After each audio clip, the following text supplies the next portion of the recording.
Ethan Cole never imagined that the worst night of his life would start with a dead jaguar and end with a woman who could destroy him. Stranded on a rain-soaked highway outside Seattle, he had two choices: help the sharp-eyed stranger in the broken-down luxury car, or make it to the blind date that might be his last chance at something more than survival. He chose wrong, or maybe he chose right, because the woman he pulled from the storm turned out to be the exact person waiting for him at that restaurant. A billionaire CEO with secrets darker than the night itself, and a connection so immediate it felt like fate had been watching them both for years. If you believe in second chances built on shattered glass and honesty that cuts deeper than lies, stay with me until the end. Hit that like button, drop a comment with your city so I can see how far this story travels. And let me show you what happens when two people who've lost everything find each other in the wreckage. The rain hit Ethan Cole's windshield like gravel thrown by an angry hand. He squinted through the smeared glass, gripping the steering wheel of his beat-up Ford pickup as the wipers fought a losing battle against the downpour. The highway stretched dark and empty ahead, nothing but wet asphalt and the occasional flash of distant lightning over the Cascade foothills. He was already 20 minutes late. His phone buzzed again in the cup holder. Probably Jessica, his well-meaning but relentless neighbor, checking to make sure he hadn't bailed on the blind date she'd orchestrated with the enthusiasm of a matchmaker who'd seen too many rom-coms. Ethan ignored it. He was going, he'd promised. But that didn't mean he had to be happy about it. The truth was, he couldn't afford to be out tonight at all, not with the mortgage payment on the garage 3 weeks overdue, and Lily's school fees stacking up like a hand of cards he couldn't bluff his way out of. But Jessica had cornered him 2 weeks ago while he was elbow-deep in a transmission rebuild, insisting that he needed to get back out there, and that this woman, some friend of her yoga instructor's cousin, or something equally convoluted, was perfect for him. Ethan doubted that. He doubted most things these days. He pressed harder on the gas, watching the speedometer climb past 60. The restaurant reservation was for 7:30, and it was already 7:45. The place was one of those sleek downtown spots where the menu didn't list prices and the waiters looked at you like they could smell the oil stains on your work boots no matter how hard you scrubbed. He hated places like that. But he'd put on his one decent button-down shirt, the navy one Lily said made him look like a real grown-up, and he'd left her with Jessica's teenage daughter for the night. The least he could do was show up. The lightning cracked again, closer this time, and Ethan's headlights caught something up ahead, a dark shape on the shoulder of the road, barely visible through the sheets of rain. He eased off the gas, frowning. As he got closer, the shape resolved into a car. A very nice car, low and sleek, the kind of vehicle that cost more than his entire business. A vintage Jaguar E-Type, if he wasn't mistaken. British racing green, maybe a 67 or 68, and it was sitting dead on the side of the highway with its hazard lights blinking weakly. Ethan's foot hovered over the brake pedal. He should keep driving. He was already late. Whoever owned a car like that could afford roadside assistance, probably had a membership to some luxury service that would send a flatbed and a bottle of champagne. But then he saw the figure standing beside the car. A woman. Tall, even in the rain. She wasn't waving for help or holding up a phone. She was just standing there, arms crossed, staring at the Jaguar like she was personally offended by its failure to function. Ethan cursed under his breath and pulled onto the shoulder. He left the engine running, flipped on his own hazards, and pushed open the door. The rain hit him immediately, cold and sharp, soaking through his shirt in seconds. He jogged toward the Jaguar, raising a hand. "Hey, you need help?" The woman turned, and Ethan's words caught in his throat. She was beautiful. Not in the soft, approachable way that made you comfortable, but in the kind of way that made you forget what you were about to say. Sharp cheekbones, dark hair pulled back in a sleek ponytail that was somehow still perfect despite the rain, and eyes that studied him with the focus of someone used to making decisions worth millions of dollars in a split second. She wore a black coat that probably cost more than his truck, and heels that had no business being on the side of a highway in a storm. "My car broke down," she said, her voice cool and clipped, like she was stating an obvious fact to someone who might be too slow to notice. Ethan blinked rain out of his eyes. "Yeah, I can see that. You call anyone?" "My phone's dead." She gestured toward the Jaguar with one elegant hand. "And apparently, so is this." He moved closer, eyeing the car. "What happened?" "It just stopped." She frowned. and for a moment something almost human flickered across her face. Frustration, maybe, or embarrassment. I was driving, and then I wasn't. Ethan crouched beside the driver's door, peering inside. The interior was immaculate, cream leather, polished wood trim, the kind of restoration work that took serious money and even more serious obsession. He straightened and popped the hood, or tried to. It took him a second to find the release. "You know anything about cars?" he asked. "I know how to drive them." "That's not the same thing." "I'm aware." He lifted the hood and leaned in, using his phone's flashlight to illuminate the engine. The rain pounded on his back, but he ignored it, scanning the components with the practiced eye of someone who'd spent half his life under hoods just like this one. The engine was pristine. Someone had loved this car. But love didn't keep fuel pumps from dying or ignition coils from failing. "When's the last time you had this serviced?" he called over his shoulder. "I don't know. My mechanic handles that." "Your mechanic's not doing a great job." There was a pause. When she spoke again, her voice had an edge to it. "Can you fix it or not?" Ethan straightened, wiping rain off his face. "Maybe. Depends on what's wrong. Could be the fuel pump. Could be electrical. Could be something else entirely." That's not very reassuring. It's honest. She studied him for a long moment, and Ethan had the uncomfortable feeling that she was cataloging every detail: his soaked shirt, his scuffed boots, the grease permanently embedded under his fingernails no matter how hard he scrubbed. "How much?" she asked finally. "How much what?" "To fix it. Here. Now." Ethan glanced at his watch. 7:52. He was officially screwed on the blind date, but if he could get this woman back on the road in the next 20 minutes, maybe he could still salvage the night. Show up late, apologize, buy a drink, see if Jessica's mystery woman was willing to forgive him. Or he could stand here in the rain and try to resurrect a vintage Jaguar with no tools and no guarantee of success. "I don't know if I can fix it here," he said. "I'd need to get it back to my shop, run some diagnostics." "I'll pay you $1,000. Ethan's brain stuttered. "What?" $1,000, cash. If you can get it running tonight." He stared at her.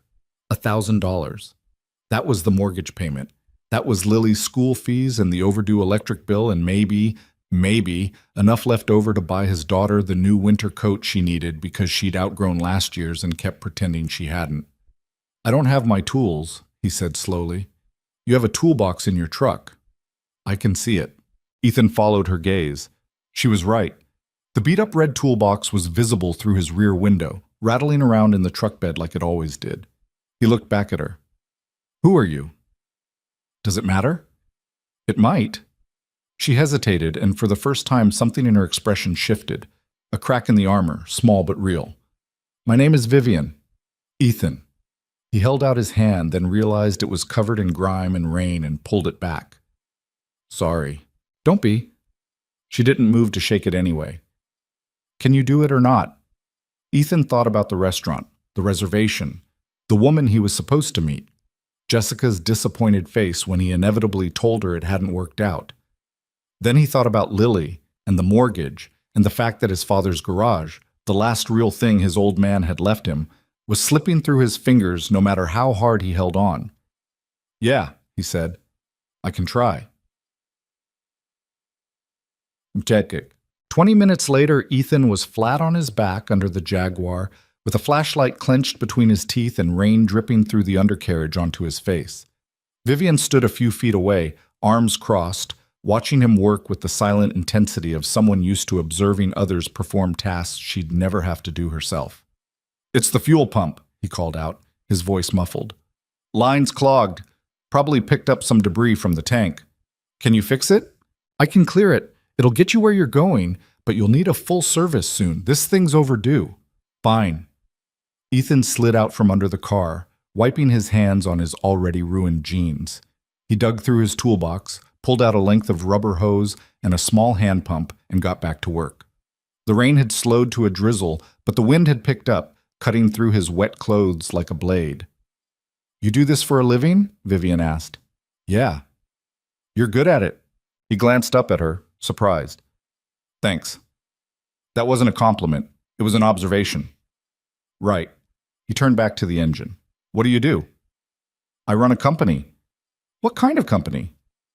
The kind that makes money. Ethan bit back a laugh. That's not an answer. It's the only one you're getting. He worked in silence for a few more minutes, rerouting the fuel line and clearing the blockage.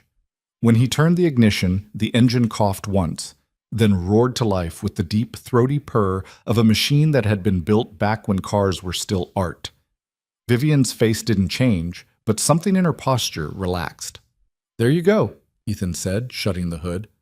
You're good to go. But seriously, get this thing looked at. Whoever your mechanic is, fire him. I'll take that under advisement. She pulled a sleek wallet from her coat pocket, counted out 10 crisp $100 bills, and held them out. Ethan stared at the money. It felt surreal, standing on the side of a highway in the rain, holding a small fortune for 20 minutes of work he'd have done for free just to see the car run again. You don't have to take it. He took it. Vivian slid into the driver's seat, her movements precise and controlled. She glanced up at him through the open window. Where were you going before you stopped? Blind date. Her eyebrow arched just slightly. You're late. Yeah. She's not going to wait. Probably not. Vivian's lips twitched, almost a smile, but not quite. Good luck, Ethan. And then she was gone, the Jaguar's taillights disappearing into the drizzle like a ghost. Ethan stood there for a long moment, the bills still clutched in his hand, wondering what the hell had just happened. Then he climbed back into his truck, cranked the heat, and checked his phone. 3 missed calls from Jessica, 2 texts. Where are you? She's here. Don't blow this. He stared at the messages, then at the money, then back at the road. He should go home. Apologize to Jessica tomorrow. Count this as another failure in a long line of them. But something stubborn in him, maybe the same part that refused to sell his father's garage no matter how bad things got, made him put the truck in gear and head toward downtown. He was an hour late, soaked to the bone, covered in grease and smelling like motor oil. But he'd made a promise. Sad. The restaurant was the kind of place that made Ethan's jaw tighten the moment he walked through the door. All low lighting and soft music with tables spaced far enough apart that you couldn't accidentally overhear someone else's conversation. The hostess looked him up and down with barely concealed horror. Can I help you? Reservation under Cole. I'm late. She tapped something into her tablet, her expression suggesting that she'd rather call security than seat him. Your party is already here. Follow me. Ethan trailed her through the dining room, acutely aware of the stairs. His boots squeaked on the polished floor. His shirt clung to him, still damp, and he was pretty sure there was a streak of grease across his jaw. The hostess stopped at a corner table, and Ethan's brain short-circuited, because sitting there, glass of red wine in hand, looking just as shocked as he felt, was Vivian. She stared at him. He stared at her. The hostess cleared her throat. Your table, sir. Ethan sank into the chair across from Vivian, his mind racing. The blind date. Jessica's friend's yoga instructor's cousin. The woman he was supposed to meet. It was her. Vivian recovered first. She set down her wine glass with a soft clink, her expression smoothing back into that controlled mask he'd seen on the highway. You're late. I stopped to help someone on the side of the road. How inconvenient for you. She paid me $1,000. Generous. They stared at each other. Then, impossibly, Vivian's mouth quirked up at one corner. It wasn't quite a smile, but it was close. This is absurd. Yeah, Jessica didn't mention you were a mechanic. Jessica didn't mention you were... He gestured vaguely at her, at the restaurant, at the designer coat draped over the back of her chair. Whatever you are. A CEO. Right. A waiter appeared at Ethan's elbow, radiating disapproval. Can I get you started with a drink, sir? Ethan glanced at the menu. No prices, of course. Water's fine. We have sparkling or tap is great. The waiter's smile could have cut glass. Of course. When he left, Vivian leaned back in her chair, studying Ethan with that same unnerving focus she'd used on the highway. You should probably go clean up. I should probably leave. Why? Because I'm covered in grease, soaking wet, and an hour late. And because you... He stopped, trying to find the right words. You don't want to be here any more than I do. That's true. So why are we doing this? Vivian picked up her wine glass again, swirling it gently. Jessica is persistent. Tell me about it. She cornered me at a charity gala last month, insisted I needed to meet someone real. She said the word like it was foreign to her. Apparently, I've been dating the wrong kind of men. Have you? Yes. The waiter returned with Ethan's water and a look that suggested he'd rather be anywhere else. Are you ready to order? Vivian glanced at Ethan. He looked down at the menu. Descriptions like pan-seared diver scallops with butternut squash puree and truffle oil that told him absolutely nothing about what he'd actually be eating. I have no idea what any of this is, he admitted. The waiter's expression turned pitying. Perhaps I could recommend We're leaving, Vivian said. Ethan blinked. What? She stood, pulling on her coat in one smooth motion. This place is terrible. The wine is overpriced, the music is insipid, and I have no interest in spending the next hour pretending to enjoy food I can't pronounce. She looked at Ethan. There's a diner 2 blocks from here. They have burgers. You want to go to a diner? I want to have a conversation that doesn't make me want to put my head through a wall. Coming? Ethan stood slowly, still processing. The waiter looked like he might faint. Yeah, Ethan said. Okay. That's. The diner was called Lucky's, and it was the exact opposite of the restaurant they'd just abandoned. Bright fluorescent lights, cracked vinyl booths, a laminated menu that had clearly been wiped down 1,000 times. The smell of grease and coffee hung in the air like a welcome. They slid into a corner booth. A waitress with a name tag that read Doreen appeared almost immediately, looking supremely unbothered by Vivian's designer coat or Ethan's disheveled appearance. What can I get you, hun?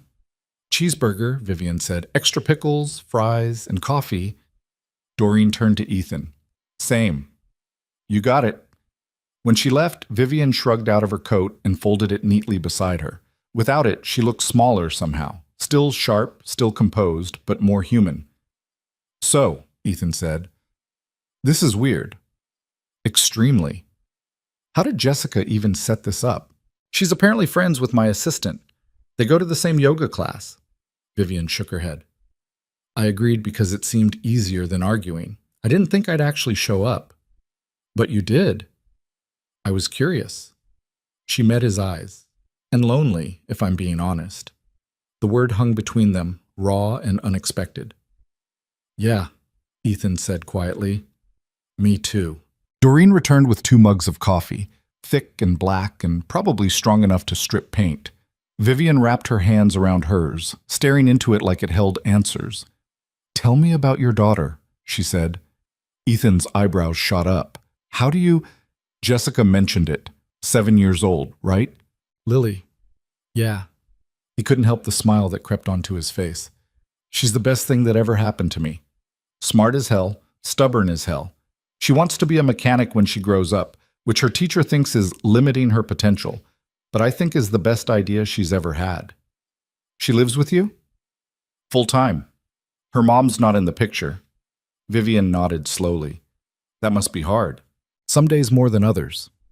He took a sip of coffee. It burned all the way down. What about you? Kids? No. Marriage? Almost. Once. It didn't work out. What happened? She was quiet for a long moment. He wanted me to be smaller, not physically, smaller in every other way that mattered. I refused. Good. Her eyes snapped to his.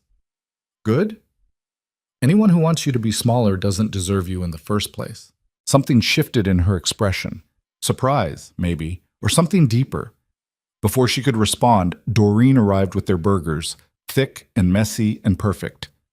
They ate in comfortable silence for a while, and Ethan couldn't remember the last time food had tasted this good. Or maybe it wasn't the food. Maybe it was the fact that he wasn't trying to impress anyone, wasn't performing some version of himself that he thought someone else wanted to see. So, Vivian said eventually, wiping grease off her fingers with a napkin. Mechanic. Your own shop? Yeah, my dad's, originally. He passed 3 years ago. I'm sorry. Thanks. Ethan stared at his plate. The shop's not doing great. I'm good at the work, but I'm terrible at the business side of things. Bills keep piling up faster than I can pay them. Have you thought about selling? Every day. He looked up at her. But I can't. It's the last thing I have of him, you know? The last proof that he was here, that he built something that mattered. Vivian nodded slowly.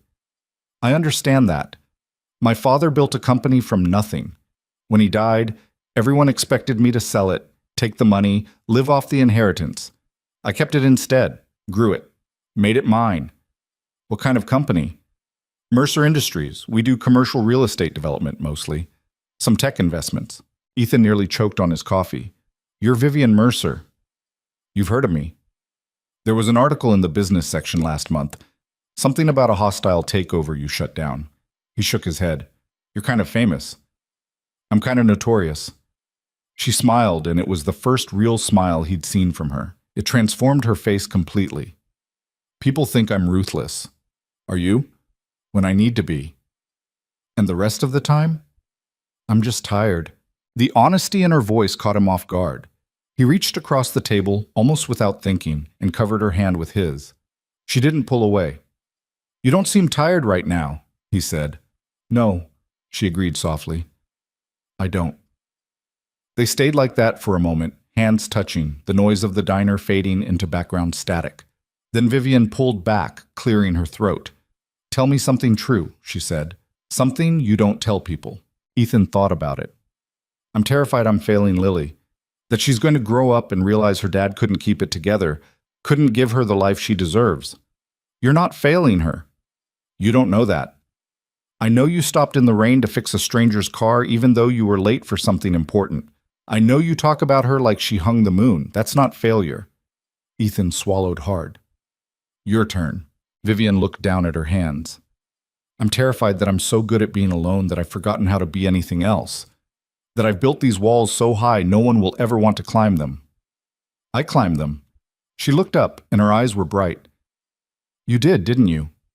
Wasn't that hard? You opened the door. Did I? On the highway, when you told me your name.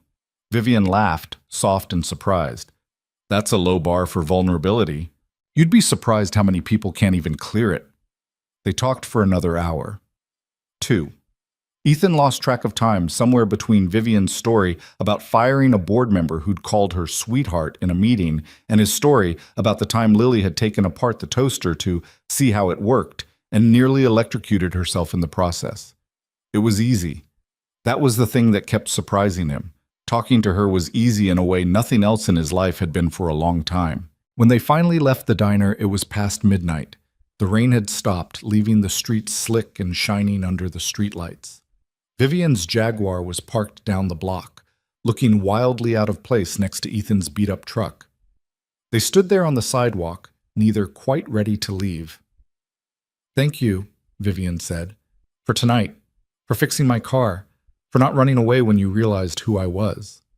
Thank you for the burger, she smiled. We should do this again. Yeah, if you want to. I want to. Vivian pulled out her phone, handed it to him. Put your number in. He did, his fingers clumsy on the screen. When he handed it back, their hands brushed, and he felt that same electric jolt he'd felt under the highway lights. Good night, Ethan. Good night, Vivian. She walked to her car, heels clicking on the wet pavement. Before she got in, she turned back. For what it's worth, she called. I think you're doing just fine. With Lily. With everything. Then she was gone, the Jaguar purring off into the night, and Ethan stood alone on the empty street, grinning like an idiot. For the first time in 3 years, the future didn't feel quite so heavy. Ethan woke up the next morning to Lily sitting cross-legged at the foot of his bed, staring at him with the intensity of a detective trying to crack a case. You're being weird, she announced. He groaned and pulled the pillow over his face. It's Sunday. Go away. You smiled at your phone last night 3 times. I counted. That's called invasion of privacy. That's called you have a girlfriend and you're trying to hide it. But you're really bad at hiding things. She poked his leg through the blanket. Jessica says you went on a date with someone fancy and that you showed up late and soaking wet like some kind of movie character. Ethan sat up, rubbing his face. Jessica talks too much. Jessica makes good pancakes and tells me interesting stuff about your life that you never tell me yourself. Lily tilted her head. So, is it true? Do you have a girlfriend? I don't know what I have. That's a yes. That's a maybe. What's her name? Ethan sighed, knowing he wasn't going to win this. Vivian? Is she nice? Yeah, she is. Does she know about cars? Not really, but she drives a 1967 Jaguar E-Type that's worth more than our house. Lily's eyes went wide. Can I see it? Maybe someday. Is she pretty? Very. Is she going to come over? I don't know yet, Lil. We're figuring things out. Lily studied him for a long moment, her expression serious in that way that made her seem much older than 7. Are you happy? The question caught him off guard. What? Are you happy? When you talk about her, you look different, less tired. Ethan pulled her into a hug, pressing his face into her hair. Yeah, kiddo, I think I might be. Good. You should be happy more. Working on it. When they went downstairs, Jessica was already in the kitchen, because apparently she'd just claimed permanent residence in his house at some point, and he'd missed the memo. She was scrambling eggs and humming something off-key, looking far too pleased with herself. Morning, lovebird, she said without turning around. I'm not a lovebird. You texted someone good night with a smiley face last night. You're absolutely a lovebird. How do you even know that? Lily told me. Ethan shot his daughter a look of betrayal. She shrugged, completely unrepentant, and sat down at the table. Jessica set plates in front of them and finally turned to face him, her expression shifting from teasing to something more serious. So, you going to see her again? Yeah, this afternoon, actually. Where? Her office. Jessica's eyebrows went up. Her office. That's formal. She wants to talk about something. About what? Ethan hesitated. He hadn't told Jessica about the garage situation yet, about how close he was to losing everything. Pride, maybe, or shame, or just the bone-deep exhaustion of admitting out loud that he was failing at the one thing his father had trusted him to protect. Business stuff, he said finally. Jessica didn't push, but the look she gave him said they'd be having a longer conversation about this later, whether he wanted to or not. After breakfast, Ethan spent the morning in the garage, trying to distract himself by working on the Mustang. Lily helped, handing him tools and asking 1,000 questions about fuel injection and compression ratios. She was getting good at this, he realized. Really good. She understood engines the way some kids understood math or music. Intuitively, like she could see how all the pieces fit together before anyone explained it to her. Dad? She said, lying on her back under the chassis beside him. Yeah? When I grow up, can I work here? With you? His chest went tight. If that's what you want. It's what I want. Then yeah, absolutely. She was quiet for a moment, the only sound the clink of metal on metal. Then, promise you won't sell it? Ethan went still. Why would you think I'd sell it? I heard you on the phone last week talking to someone about money. You sounded scared. He closed his eyes, hating that she'd heard that. Hating that he'd been careless enough to let her overhear. I'm not selling the garage, Lily. I promise. Even if things get bad? Even then. It was a promise he wasn't entirely sure he could keep, but he said it anyway, because she needed to hear it and because he needed to believe it himself. At 1:30, he cleaned up, changed into the least oil-stained clothes he owned, dark jeans and a button-down shirt that Lily immediately declared made him look like a real adult, and headed downtown. The Mercer Industries building looked even more intimidating in daylight. All glass and steel and sharp angles, the kind of place that made you feel like you needed a college degree just to walk through the lobby. Ethan parked his beat-up truck in the visitor lot, trying not to notice the Teslas and BMWs surrounding it like they were embarrassed to be seen with it. The security guard at the front desk barely looked up. Name: Ethan Cole. I'm here to see Vivian Mercer. The guard typed something, waited, then nodded. Executive floor, elevators on your right. The elevator was glass-walled and smooth, rising so fast Ethan's ears popped. Through the transparent walls, he watched the city spread out below. The sound glittering in the distance, ferries cutting white lines through the water. The market district clustered near the piers. By the time the elevator opened on the 15th floor, his hands were sweating. The reception area was all clean lines and expensive furniture. A woman in her early 30s sat behind a sleek desk, her fingers flying across a keyboard. She looked up and smiled. Mr. Cole? Yeah. Miss Mercer's expecting you. Last door on the left. Ethan nodded and walked down the hallway, his boots silent on the plush carpet. The walls were covered with framed photographs, buildings, groundbreakings, Vivian shaking hands with people who looked important, awards in glass cases, evidence of a life built on success and control and relentless forward motion. He knocked on the door at the end of the hall. Come in. Vivian's office was absurd. One wall was entirely windows, floor to ceiling, overlooking the water and the mountains beyond.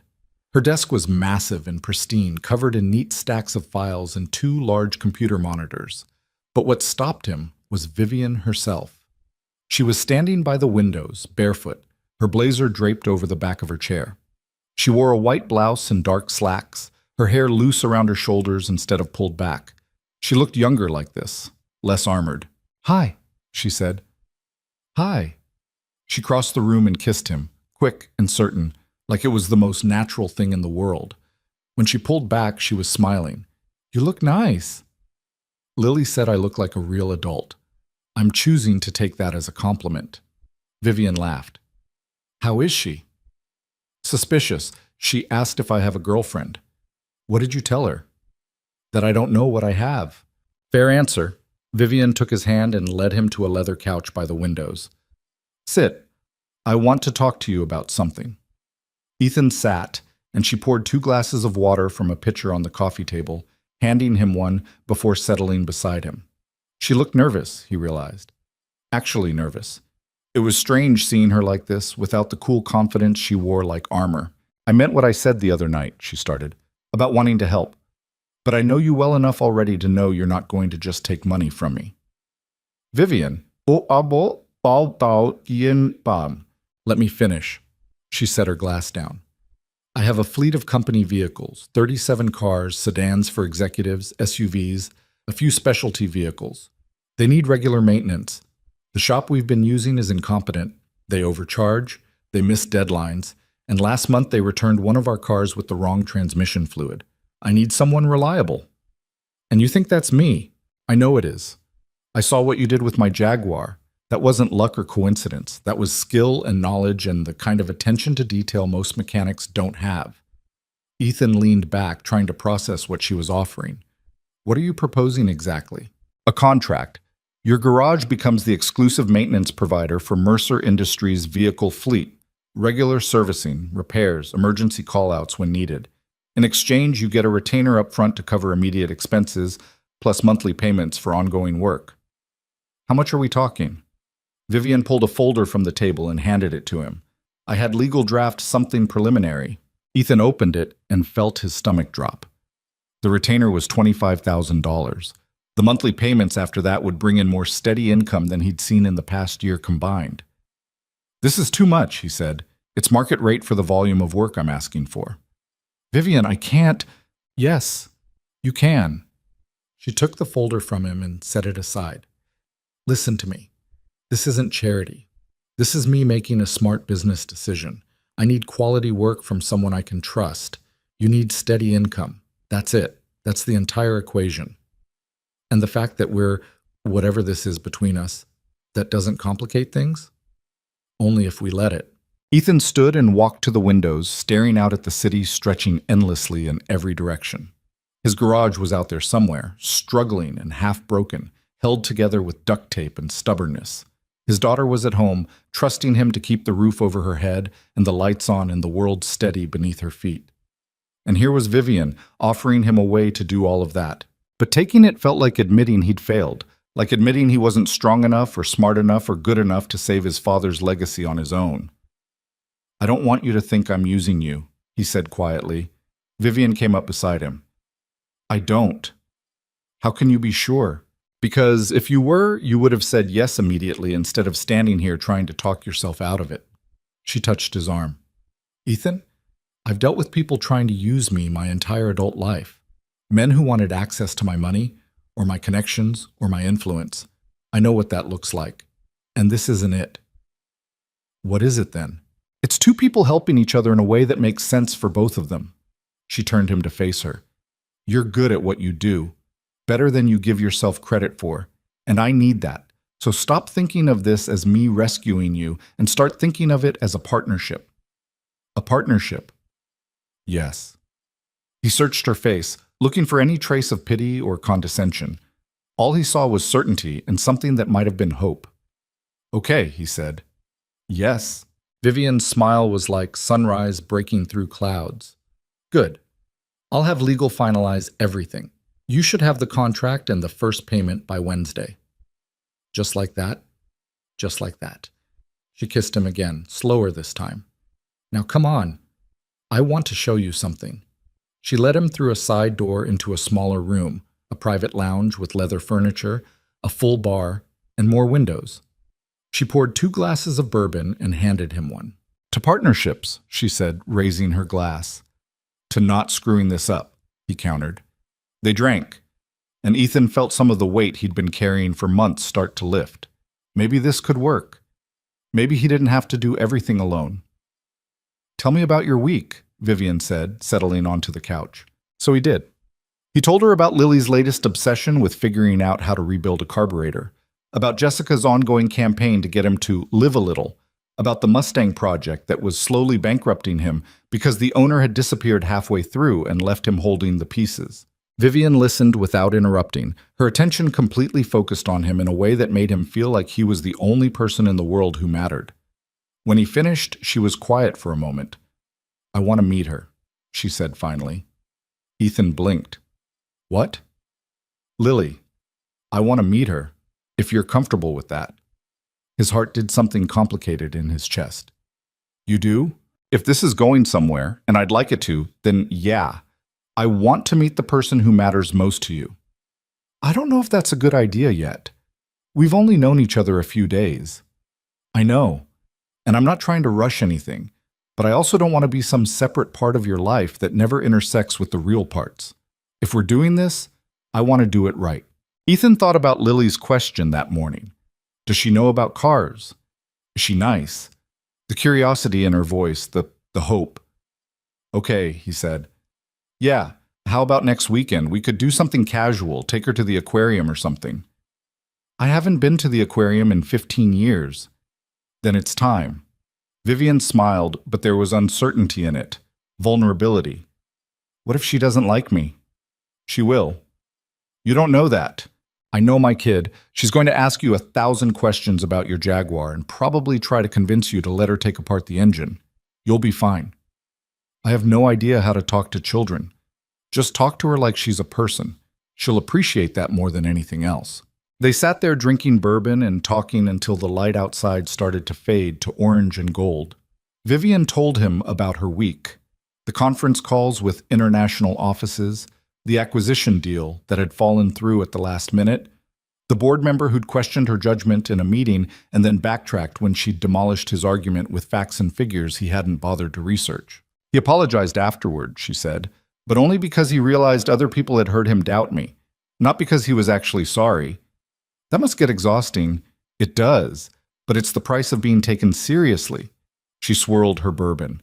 There's a man who runs a competing firm, Richard Ashford. He's been trying to undermine me for years. Why? Because I beat him to a development deal in Vancouver 5 years ago, and he's never forgiven me. Because he thinks a woman has no business running a company this size. Because he's a petty, vindictive man who can't stand that someone he considers beneath him is more successful than he'll ever be. Take your pick. What's he doing now? Trying to poach my executives, spreading rumors that the company's in financial trouble. Nothing I can't handle, but it's irritating. She looked at him. He'll probably find out about you eventually, about us, and he'll use it as ammunition somehow. Let him. You say that now, I mean it. I don't care what some billionaire thinks about me. Vivian's expression softened. Most men would. I'm not most men. No, you're really not. Ethan's phone buzzed in his pocket. He ignored it. It buzzed again. He pulled it out, frowning at the unfamiliar number. Sorry, I should check this. Go ahead. He stepped into the hallway and answered. Hello? Mr. Cole? A woman's voice, professional and clipped. This is Margaret Chen from First National Bank. I'm calling regarding your commercial mortgage account ending in 4738. His stomach dropped. Yeah, Your account is currently 93 days past due. We've sent multiple notices to your registered address, but haven't received any response.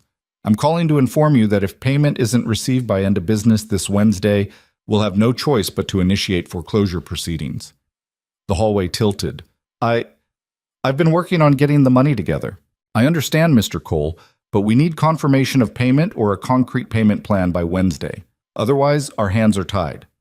How much do I need? The past due amount plus late fees and penalties comes to $18,412. Ethan closed his eyes. Okay, I'll figure something out. Please contact me directly if you have any questions. My direct line is on the notices we've sent. I hope we can resolve this, Mr. Cole. Yeah, me too. He ended the call and stood there in the hallway, staring at nothing. Wednesday. He had 3 days to come up with $18,000 or lose everything his father had built. When he went back into the lounge, Vivian took one look at his face and stood. What happened? That was the bank, about the garage. And? I have until Wednesday to pay what I owe, or they start foreclosure. How much? $18,000, give or take. Vivian didn't hesitate. The retainer from the contract will cover that. Vivian, I can't. Yes, you can. That's exactly what it's for. She crossed to him and took his hands. This is why I'm offering you the contract, so you don't have to lose the thing that matters most to you. But if I take it, then what? You get to keep your garage? You get to keep providing for Lily? Those sound like good outcomes to me. Ethan pulled away, pacing to the windows. You don't understand. My dad never missed a payment in 30 years. He built that place from nothing, and he never asked anyone for help. Never took shortcuts. And here I am, 3 years after he died, about to lose it all because I couldn't keep it together. Ethan, Vivian's voice was firm. Your father didn't have to raise a child alone. He didn't lose his wife and his business partner in the same few years. He didn't have to navigate an economy that's been systematically destroying small businesses. You're not failing, you're surviving. There's a difference. It doesn't feel like it. I know, but it's true. She came up behind him and wrapped her arms around his waist, pressing her forehead against his back. Let me help you, please. Not because you're weak or because you failed, but because you deserve help. Because everyone deserves help sometimes. Ethan turned in her arms and held her tight, burying his face in her hair. She smelled like expensive perfume and coffee and something uniquely her, and for the first time since he'd gotten that phone call, he let himself breathe. Okay, he whispered. Okay. Okay? I'll take the contract. I'll take the help. I'll try to believe I deserve it. Vivian pulled back to look at him, her eyes bright. That's all I'm asking. They stood there by the windows as the sun set over the city, holding each other like they were the only solid things in a world that kept shifting beneath their feet. And Ethan thought maybe, just maybe, he was allowed to lean on someone else for once. Maybe that didn't make him weak. Maybe it just made him human. When he finally left the office an hour later, Vivian walked him down to the parking garage and kissed him goodbye against his truck like they were teenagers and not two adults with more baggage than either of them knew what to do with. I'll see you next weekend, she said. You, me, and Lily. It's a date. A very unconventional one. The best kind. He drove home with the windows down, letting the cool night air clear his head. When he got there, Lily was in the garage with Jessica, both of them covered in grease and arguing good-naturedly about the proper way to gap spark plugs. Dad! Lily looked up, beaming. We fixed the Mustang's timing. Well, Jessica mostly fixed it, but I helped. Did you now? She's a natural, Jessica said, wiping her hands on a rag. Better than you were at her age. That's not saying much. Lily ran over and hugged him, smearing grease all over his clean shirt. He didn't care. He held her tight and thought about Vivian's words. You deserve help. You deserve good things. Maybe it was time to start believing that. Hey, Lil, he said. Yeah? How would you feel about meeting someone next weekend? Someone important to me. Lily pulled back, her eyes wide. The girlfriend. Maybe girlfriend. We're still figuring it out. Does she like cars? Not really, but she's willing to learn. Lily considered this seriously. Okay, I'll meet her, but she has to pass my test first. What test? I haven't decided yet. I'll let you know. Ethan laughed and ruffled her hair. Fair enough. That night, after Lily was asleep, he sat at the kitchen table with the contract spread out in front of him. He read through it twice, making sure he understood every word. It was exactly what Vivian had promised: fair, professional, more generous than he probably deserved, but not so generous that it felt like charity. He signed it. Then he texted Vivian. Contract signed. Thank you for believing in me when I wasn't sure I believed in myself. Her response came almost immediately. Thank you for letting me in. Now get some sleep. You've got a business to save. Ethan set the phone down and looked around his kitchen. The chipped counters, the old appliances, Lily's drawings taped to the fridge. It wasn't much, but it was his. And for the first time in months, he believed he might actually get to keep it. The contract arrived Tuesday morning in a black leather portfolio delivered by a courier who looked like he'd stepped out of a legal thriller. Ethan signed for it at the garage door, still wearing yesterday's work clothes, grease under his fingernails and oil smeared across his forearm. Inside were documents printed on heavy paper that felt expensive just to touch. Employment agreement, service terms, payment schedules, everything laid out in precise legal language that made his head hurt, but his chest feel lighter with every page he turned. He sat in his office, really just a converted storage closet with a metal desk and a filing cabinet that didn't close right, and read through it twice. $25,000 retainer, paid upon signing. Monthly payments of $6,000 for ongoing maintenance work, renewable annually if both parties agreed. It was more money than he'd seen in one place since his father died. He signed every page, initialing where the small yellow tabs indicated, and couriered it back before he could second-guess himself. By Wednesday afternoon, the retainer had hit his business account. Ethan stared at the balance on his phone screen like it might disappear if he blinked. Then he called First National Bank and wired $18,000 with 20 minutes to spare before their foreclosure deadline. Margaret Chen from the bank called him back within the hour, her voice notably warmer than during their previous conversations. Mr. Cole, I just wanted to confirm we received your payment. Your account is current now. Thank you. And Mr. Cole, I know the last few months have been difficult, but you're back on solid ground now. Just please stay on top of the payments going forward. I will, I promise. When he hung up, Ethan sat in the silence of his office with his head in his hands. The garage was safe. The lights would stay on. Lily wouldn't have to watch her father lose the last thing his grandfather had left them. For the first time in 18 months, he could breathe without feeling like his chest was caving in. Jessica found him there 30 minutes later, still sitting in the dark. You good? She asked from the doorway. Yeah, just processing. She came in and leaned against the desk. Payment went through? This morning. And you're sitting here in the dark because I feel like I should be happier about this. And instead, I just feel... He stopped, searching for the word.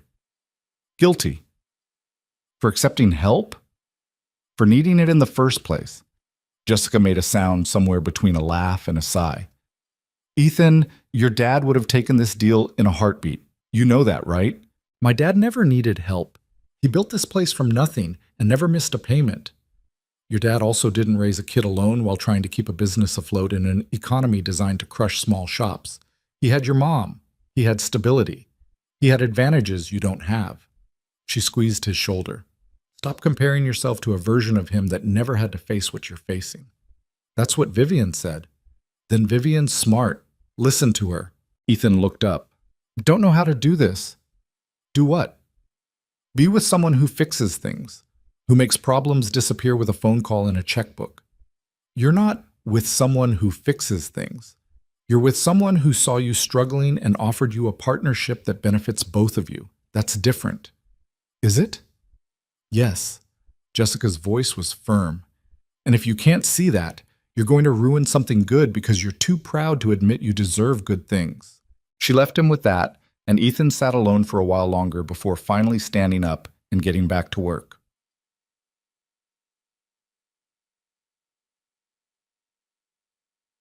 The first batch of Mercer Industries vehicles arrived Friday morning, 3 black sedans that looked like they'd been detailed yesterday, but still needed their routine service.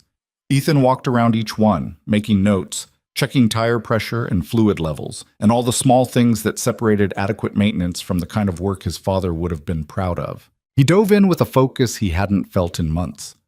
Oil changes, brake inspections, fluid flushes. He rotated tires, checked alignments, replaced cabin air filters that should have been changed 2,000 miles ago.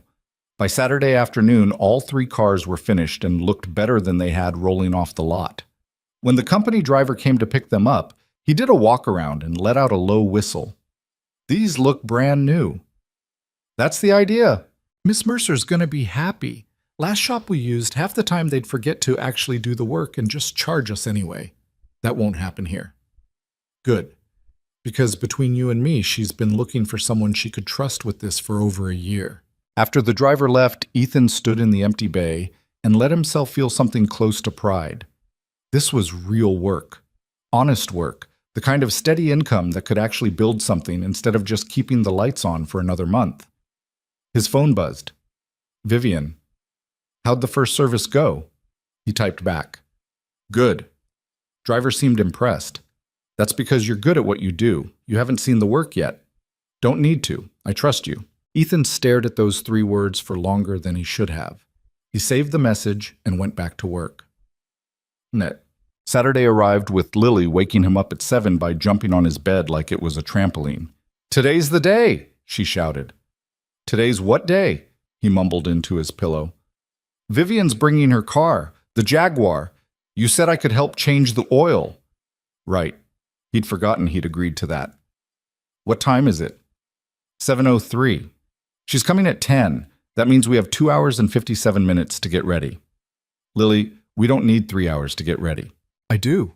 I made a list of questions. Of course she did. By 9:30, Lily had changed clothes 4 times and was currently wearing jeans, sneakers, and her favorite t-shirt that said fossil fuels with a cartoon dinosaur. She'd also prepared a stack of index cards with questions written in her careful 7-year-old handwriting. Ethan picked one up. What's the displacement of a 1967 Jaguar E-Type inline-6 engine?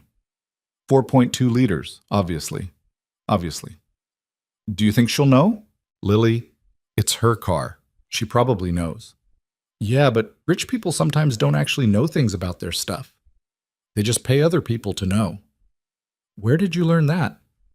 TV, Ethan sighed. Just be nice, okay? She's nervous about meeting you. Lily looked up, genuinely surprised. Why? Because you're important to me, and she wants you to like her. Well, I'll like her if she's cool, and if she knows about her car. That's fair. At exactly 10 o'clock, they heard the deep rumble of the Jaguar's engine coming up the street. Lily's head snapped toward the window like a dog hearing a treat bag open. She's here! They went outside just as Vivian pulled into the driveway. The Jaguar was even more beautiful in daylight. British racing green paint gleaming, chrome details catching the sun. Vivian shut off the engine and climbed out, wearing jeans and a white button-down with the sleeves rolled up. She looked nervous. Hi, she said. Lily didn't waste time on pleasantries. She walked straight to the Jaguar and crouched down to examine the front grille, her face serious. 1967 E-Type Series 1.5, she announced. 4.2-liter inline-6, triple SU carburetors, approximately 265 horsepower. Original or restored? Vivian blinked, clearly not expecting an interrogation. Mostly original. The engine was rebuilt about 8 years ago, but they kept it period correct. Good. Restomods are cheating. Lily stood and stuck out her hand. I'm Lily. You can call me Lily. It's nice to meet you. Vivian shook her hand solemnly. Vivian, you can call me Vivian. Your dad's told me a lot about you. Like what? Like you're smarter than most adults he knows and you want to be a mechanic when you grow up. That's true.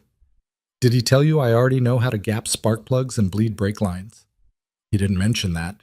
Well, I do. Dad taught me. Lily walked around the car, running her hand along the fender. Can we change the oil now? Ethan stepped in. Lily, maybe let Vivian get settled first. It's okay. Vivian smiled. I promised her she could help. Let's do it. They pulled the Jaguar into the garage bay and Lily immediately started gathering tools like a tiny pit crew. Ethan walked Vivian through what they'd be doing while Lily set up the oil drain pan and located the filter wrench. You sure you want to get your hands dirty? Ethan asked Vivian. Absolutely. I've owned this car for 6 years and I've never actually seen what's under it. That's about to change. They worked together, Ethan explaining each step while Lily handed him tools and Vivian watched with the focused attention of someone trying to memorize everything. When Ethan loosened the drain plug and hot oil started pouring out, Lily launched into an explanation of viscosity ratings that was more detailed than most ASE certification courses. Vivian listened without interrupting, asking questions that Lily answered with the authority of someone 3 times her age. You really know your stuff, Vivian said. Dad says if you're going to do something, do it right. Half doing stuff is worse than not doing it at all. Your dad's smart. I know. They finished the oil change in 45 minutes. Lily insisted on checking the dipstick herself to make sure the level was correct, then gave Vivian a thumbs up. You're good to go for another 3,000 miles, but check it every week because British cars like to leak. I'll remember that. Ethan cleaned up while Lily showed Vivian around the garage, pointing out the Mustang project and explaining in excessive detail why the previous owner had been an idiot for using the wrong weight oil. When Lily ran inside to wash her hands, Vivian turned to Ethan. She's incredible. Yeah, she is. And terrifying, in the best way. That's pretty accurate. Vivian stepped closer, her voice dropping. Thank you for this, for letting me be part of it. Thank you for wanting to be. She kissed him, quick and soft, and when they broke apart, Lily was standing in the doorway with a look of theatrical disgust on her face. Gross. You're going to have to get used to that, Ethan told her. I know, doesn't mean I have to like it. She turned to Vivian. Do you want to stay for lunch? Dad's making grilled cheese. It's the only thing he's actually good at cooking. Vivian looked at Ethan, eyebrows raised. She's not wrong, he admitted. Then I'd love to. Basis. Bots. Lunch was chaotic in the best way. Lily asked approximately 4,000 questions about everything from Vivian's favorite color to whether she thought dolphins were overrated compared to octopuses. Vivian handled it all with the same calm focus she probably used in board meetings, and by the time they finished eating, Lily had declared her pretty cool for a grown-up. After lunch, Vivian's phone rang. She glanced at the screen and her expression shifted. I need to take this, excuse me. She stepped outside and through the window Ethan could see her pacing, her free hand gesturing as she talked. When she came back in 10 minutes later, she looked tired. Everything okay? He asked. Work thing. Richard Ashford's apparently been making calls, spreading rumors that Mercer Industries is overextended and struggling financially. Is that true? No, but it doesn't matter. The rumor's out there now, and I'm going to spend the next week putting out fires and reassuring investors. I'm sorry. Not your fault. She sat down at the table. This is just what he does. He can't beat me legitimately, so he tries to undermine me through gossip and innuendo. Lily looked up from her coloring book. What's innuendo? It's when someone implies something bad without actually saying it directly, Vivian explained. That's stupid. Very stupid, but effective. Can't you just tell everyone he's lying? It's more complicated than that. In business, sometimes the truth matters less than what people believe. Lily frowned, processing this. That doesn't seem fair. It's not. Ethan reached across and squeezed Vivian's hand. What do you need? Honestly, just this. Being here, not thinking about work for a few hours. We can do that. They spent the rest of the afternoon in the garage. Lily insisted on showing Vivian how to properly torque lug nuts, and Vivian listened with the same serious attention she'd probably give to a board presentation. When Lily's friends called asking her to come play, she actually hesitated before saying yes. You sure? She asked Vivian. Because I can stay if you want. Go play. I'll be here next weekend. Promise? Promise. After Lily left, the garage fell quiet. Ethan and Vivian sat on the hood of the Mustang, shoulders touching, not talking. She really likes you, Ethan said finally. I really like her too. I was worried. I know, but you don't need to be. Vivian leaned her head on his shoulder. She's amazing, Ethan. Smart and confident and completely herself. You're doing something right. Most days I feel like I'm barely keeping it together. That's called parenting, You're supposed to feel that way. You sound pretty confident for someone without kids. I have 8 executives who act like children. Does that count? Ethan laughed. Maybe.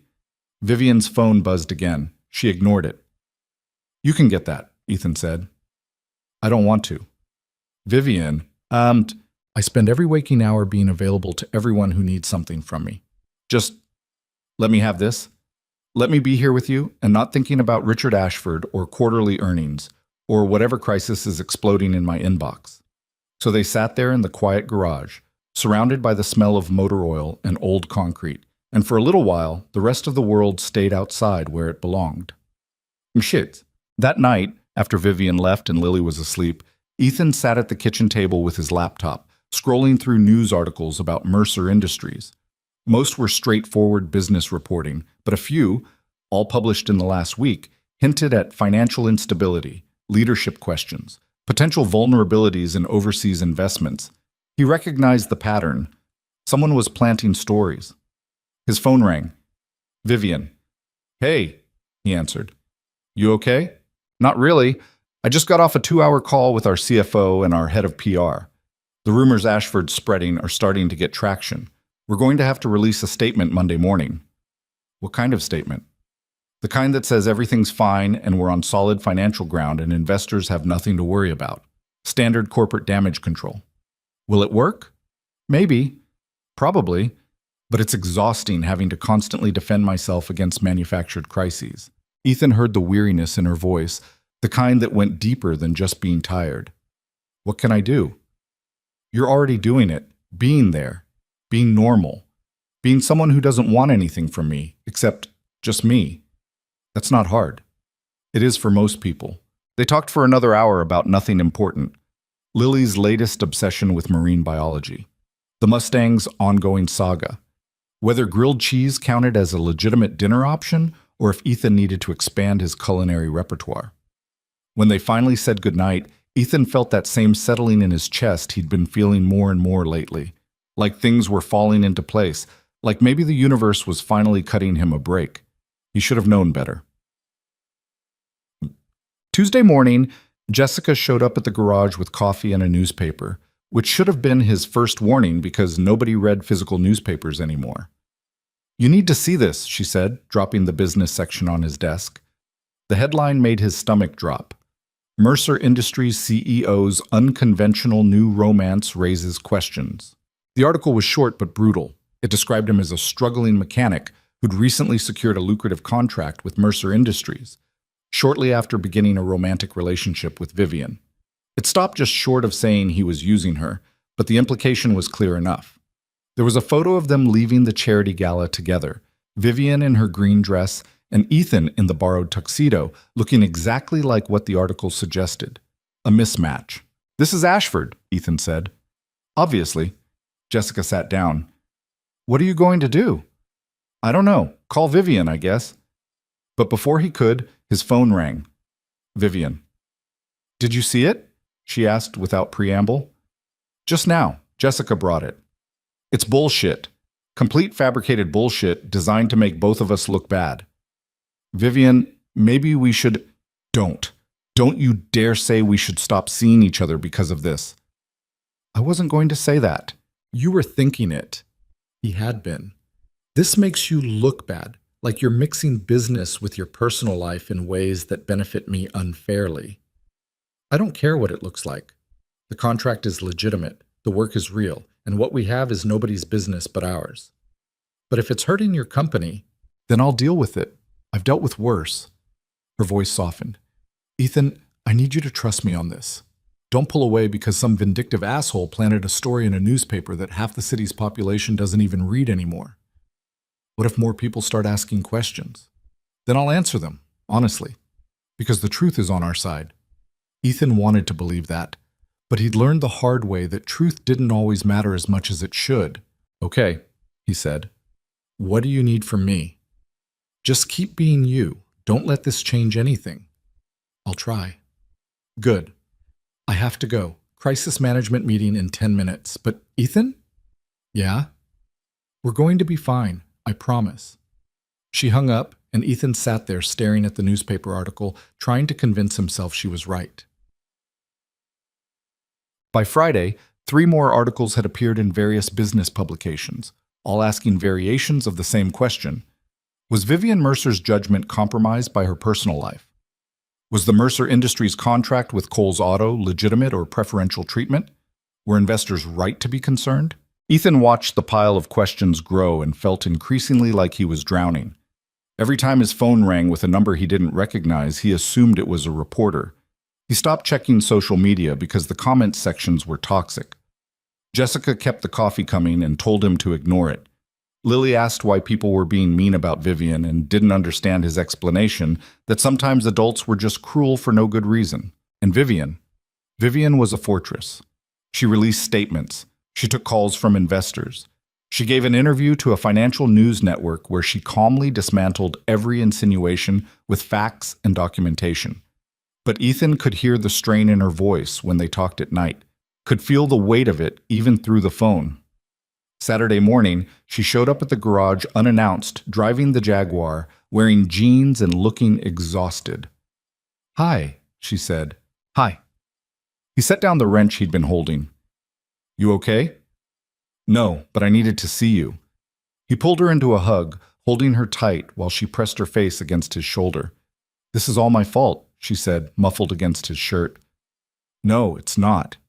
If I hadn't pushed for the contract, if I'd just left things alone, then I'd have lost the garage and we'd both be miserable. Vivian, you didn't do anything wrong. I pulled you into my world, into this mess. I walked into it willingly, eyes open." He pulled back to look at her. "And I'd do it again. Even knowing what you know now? Especially knowing what I know now." She kissed him, desperate and certain, and he kissed her back like he could somehow absorb all the pressure she was carrying. When they broke apart, she was crying. "I'm so tired," she whispered. "I know. I've been fighting my whole life, fighting to be taken seriously, fighting to keep what's mine, fighting men like Richard who think they can destroy me because I won't play by their rules.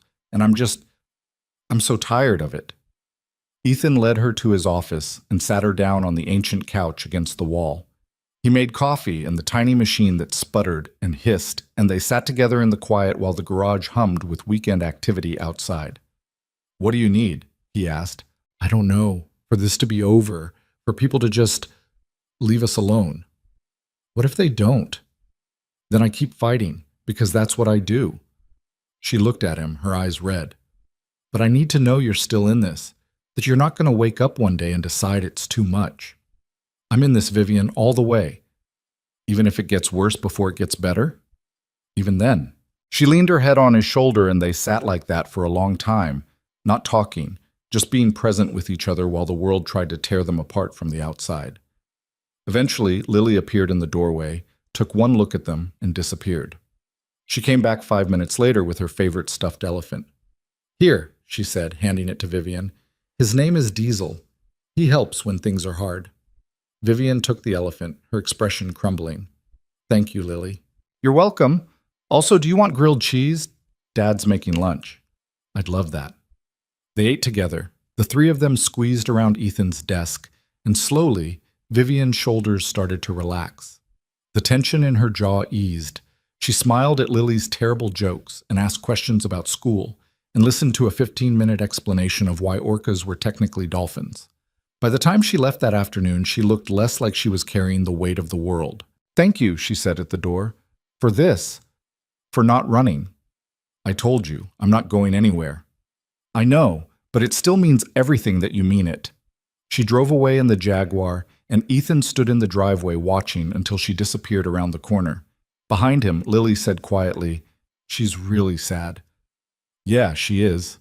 "Is it because of the newspaper stuff?" "Partly." "That's stupid. People are stupid." "Sometimes, yeah." Lily slipped her hand into his. "Are you going to fix it?" "I don't know if I can, kiddo." "You're good at fixing things. Not things like this." "Then what are you going to do?" Ethan looked down at his daughter, this fierce little person who believed he could solve any problem if he just tried hard enough. "I'm going to be there," he said. "However she needs me. That's all I can do." Lily nodded seriously. "That's probably enough." Ethan hoped she was right. The attacks escalated over the next 2 weeks. More articles appeared, each one more pointed than the last, questioning Vivian's judgment, her business practices, her motivations. Someone leaked details about the contract, redacted, but enough to make it look suspicious. Social media picked it up, and suddenly everyone had an opinion about whether a CEO should be dating her mechanic. Ethan stopped reading the comments after the first 100. They ranged from merely condescending to outright vicious, and none of them knew anything about who he was or what he and Vivian actually had. The garage stayed busy, which helped. More Mercer Industries vehicles came in for service, and Ethan threw himself into the work with single-minded focus. Oil changes, brake jobs, transmission flushes. He documented everything meticulously, took photos, kept detailed records. If anyone ever questioned whether he was earning that contract, he'd have proof. But the pressure was getting to Vivian. He could hear it in her voice during their nightly calls, see it in her face when she came by the garage on weekends. She smiled less, slept less. The dark circles under her eyes got deeper no matter how much concealer she used. "You need to rest," he told her one Sunday afternoon while they sat in his office, her head on his shoulder. "I can't. If I slow down even for a second, Ashford will use it as evidence that I'm distracted, compromised. You're human. You're allowed to be tired. Not when there's blood in the water. That's when they circle." Ethan hated that she was right. Hated that the world she lived in was so brutal that exhaustion was seen as weakness instead of just the natural consequence of fighting nonstop. "What if you took a few days off?" he suggested. "Just unplugged. Let your team handle things." Vivian laughed, bitter and sharp. "My CFO would have a heart attack.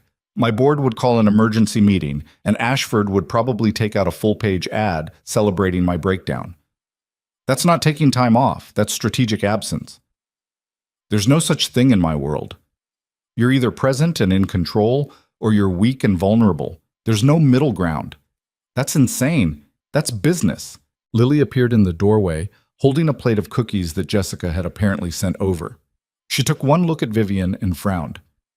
"You look really tired," she said bluntly. "I am really tired." "When's the last time you slept?" "Thursday, I think. Maybe Wednesday." "That's not good. Humans need 8 hours of sleep. I learned that in school."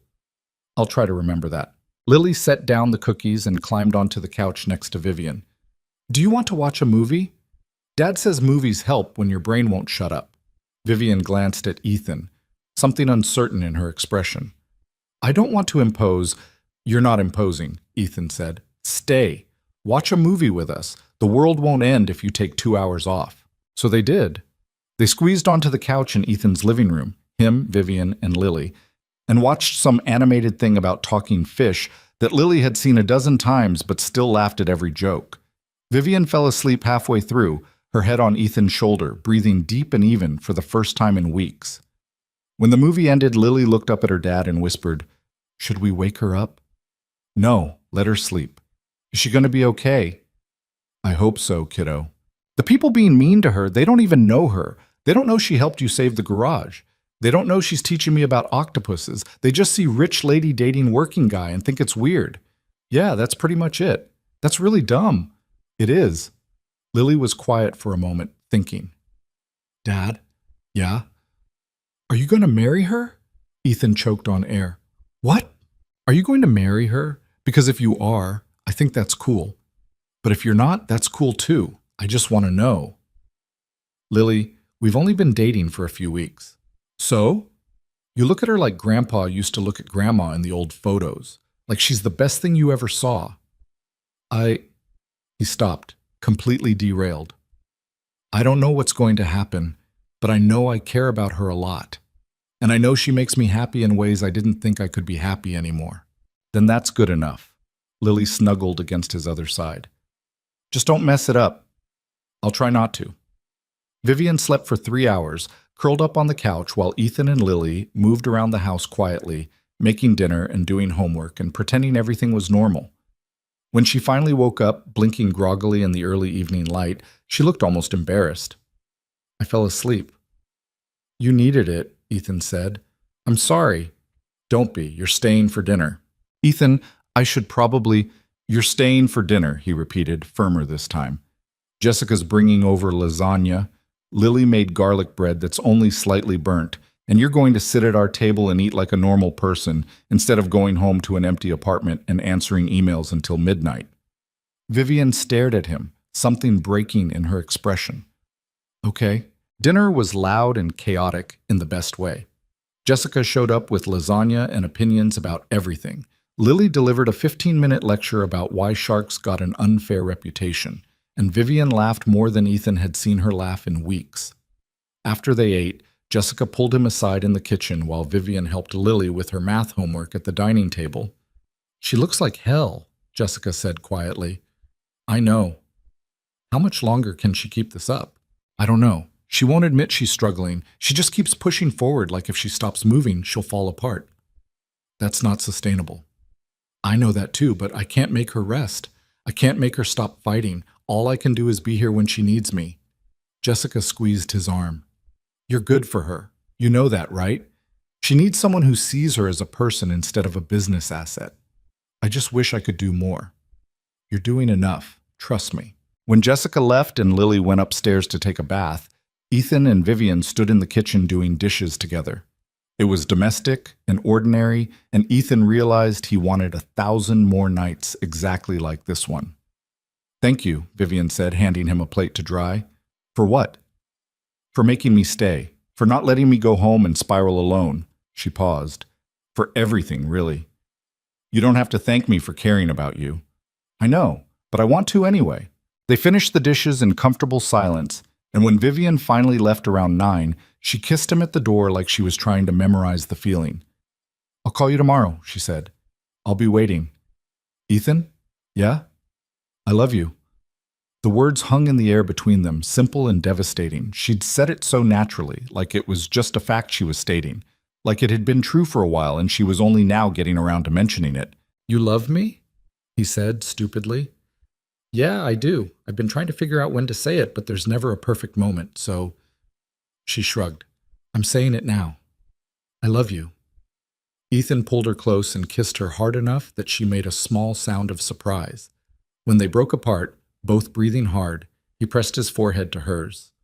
I love you too, in case that wasn't completely obvious. It was a little obvious, but I'm glad you said it. She left smiling, and Ethan stood in the doorway watching her drive away until the Jaguar's taillights disappeared around the corner. When he went back inside, Lily was sitting on the stairs in her pajamas, grinning like she'd just won the lottery. You heard that, he said. The whole neighborhood probably heard that. You're not exactly quiet. Go to bed. You love her. Yeah, I do. Good. She loves you too. Lily stood and started up the stairs, then paused. Just so you know, when you guys get married, I want to be part of the wedding, not like a flower girl or whatever, something cooler. We're not getting married. Not yet, but you will. I can tell. She disappeared upstairs before he could argue, leaving Ethan standing alone in the hallway, wondering when his 7-year-old had become the wisest person he knew. Look, the breaking point came on a Tuesday. Ethan was under a Honda Accord, replacing a timing belt, when his phone started ringing. He ignored it. It rang again, and again. By the 5th call in 2 minutes, he rolled out from under the car, wiping grease from his hands. 5 missed calls from Vivian's assistant. 3 from a number he didn't recognize. 2 from Jessica. 1 from a reporter whose name he vaguely recognized from the business section. His stomach dropped. He called Jessica first. What's wrong? Turn on the news. Business channel. Now. Ethan walked to his office and pulled up the news on his laptop. The headline made his chest tighten like someone had wrapped a belt around his ribs and yanked. Mercer Industries faces federal investigation into alleged contracting improprieties. He read the article 3 times, each pass making it worse. Anonymous sources. Allegations of preferential treatment. Questions about conflicts of interest. Implications that Vivian had used company funds to benefit someone she was personally involved with. It was all lies wrapped in just enough truth to sound plausible. His phone rang again. Vivian. Did you see it? Her voice was tight, controlled, but he could hear the panic underneath like water rising behind a dam. Just now. It's Ashford. It has to be. He must have someone inside my company feeding him information, twisting it, making everything look improper when it's all completely legitimate. What do you need? I don't know. My lawyers are already on it. But Ethan, this is bad. Federal investigations don't just disappear. Even if we're cleared completely, the damage is done. Investors are going to panic. The board's going to question my leadership. This could destroy everything I've built. Then we fight it. We show them the contract is legitimate, that everything was above board, that we followed every regulation. It won't matter. Her voice cracked. Don't you understand? In my world, the appearance of impropriety is just as damaging as actual impropriety. It doesn't matter that we did nothing wrong. It matters that it looks questionable. Ethan sat down hard in his desk chair, the reality of what she was saying settling over him like concrete. So what are you saying? I'm saying... She stopped. He heard her breathing, trying to steady herself. I'm saying maybe we need to put some distance between us, publicly, just until this blows over. The words hit like a physical blow. You want to break up. No, I don't want that at all. But I need to protect the company. I need to protect the 1,500 people who work for me and depend on me to keep things stable. And right now, our relationship is being weaponized against all of them. So I'm the problem. You're not the problem. Ashford is the problem. The system is the problem. But you're the vulnerability he's exploiting, and Her voice broke completely. I don't know what else to do. Ethan closed his eyes. Every instinct screamed at him to fight this, to tell her they could weather it together, that giving in to Ashford's tactics was exactly what he wanted. But he also knew what it was like to be responsible for other people, to have their livelihoods dependent on your decisions, to carry that weight every single day and know that one wrong move could destroy lives. Okay, he said quietly. Okay, what? Okay, we put some distance, publicly. We stop being seen together. I stop coming to your office. You stop coming to the garage as much. We give them nothing to talk about. Ethan, but we don't actually end this. We go quiet for a while. Let the investigation happen. Let your lawyers do their work. And when it's over and you're cleared, we go back to normal. Vivian was crying now. He could hear it in her breathing. I hate this. I hate that he's winning. He's not winning. He's just making us adjust our strategy. That's all this is. A tactical retreat. You sound like me. I learned from the best. They talked for another hour, working out the logistics. They'd communicate by phone only, late at night when no one was watching. No public appearances together, no social media, no photographs. Nothing that could be twisted or weaponized or used to suggest impropriety. When they finally hung up, Ethan sat alone in his office and stared at the wall, feeling like someone had reached into his chest and rearranged everything. Jessica found him there 20 minutes later. You okay? No. She sat down across from him without asking permission. What happened? He told her everything. The investigation, the allegations, the decision to create public distance, the fear in Vivian's voice when she'd suggested it. That manipulative bastard, Jessica said. Ashford's going to burn for this. Maybe, but not today. So what are you going to do? What can I do? I'm a mechanic, Jess. I can't fight federal investigations or billionaire rivals or corporate espionage. I can barely keep my own business running. You can be there for her, even if it has to be quietly. That's what I told her I'd do. Then do it. And stop feeling sorry for yourself. Vivian needs you to be strong right now, not falling apart because some rich asshole decided to make your life difficult. She was right. Ethan knew she was right. But that didn't make it any easier to sit in his garage and pretend everything was fine while Vivian faced down an investigation that could end her career. The next 4 weeks were the longest of Ethan's life. He and Vivian talked every night, usually after Lily was asleep, their conversations a fragile lifeline in the chaos. She told him about the investigation, the endless interviews with federal agents who looked at her like she was already guilty, the audits of company records going back 5 years, the depositions from employees who were terrified they'd somehow be implicated in something they didn't understand. The media coverage was relentless. Every day brought new speculation, new anonymous sources, new questions about Vivian's judgment and integrity. Ethan watched her company's stock price drop 3%, then 5%, then 8%, each percentage point representing millions of dollars and the trust of investors who'd believed in her. How are you holding up? He asked one night, 2 weeks into the investigation. I'm not sleeping. I'm barely eating. I snapped at my assistant yesterday for something that wasn't her fault, and then cried in my office for 20 minutes. She laughed, but it sounded broken. So I'd say I'm doing fantastic. Vivian, I know what you're going to say, that I need to take care of myself, that I can't pour from an empty cup, that I'm no good to anyone if I collapse. And you're right, but knowing that and actually doing it are two different things. What can I do? You're already doing it, talking to me, reminding me that there's something outside this nightmare worth fighting for. There's a lot worth fighting for. I hope the investigators agree with you. Ethan told her about the garage, about Lily's latest questions, about the mundane details of life that seemed absurdly normal compared to what she was dealing with. He told her about finishing the Mustang restoration and how the owner had finally resurfaced and actually paid the balance he owed. He told her about Lily's science fair project on ocean acidification and how she'd somehow turned it into a critique of corporate environmental practices. She's going to be trouble when she grows up, Vivian said, and he could hear the smile in her voice. She already is trouble. Good. The world needs more troublemakers. How's the board handling everything? The smile disappeared from her voice. About how you'd expect. Half of them are supportive. The other half are quietly looking for ways to protect themselves if this goes sideways. There's been talk of bringing in an interim CEO while the investigation continues. Can they do that? They can do whatever they want if they have enough votes. I still have support from the majority, but it's eroding. Every day this drags on, I lose a little more ground. I'm sorry. Not your fault? Feels like it is. Well, it's not. This is Ashford. This is a system designed to punish women who don't play by the rules. This is 1,000 things, but it's not you. They fell into silence, comfortable despite everything. And Ethan wished more than anything that he could reach through the phone and pull her close, let her collapse against him for a few hours and just breathe. Ethan?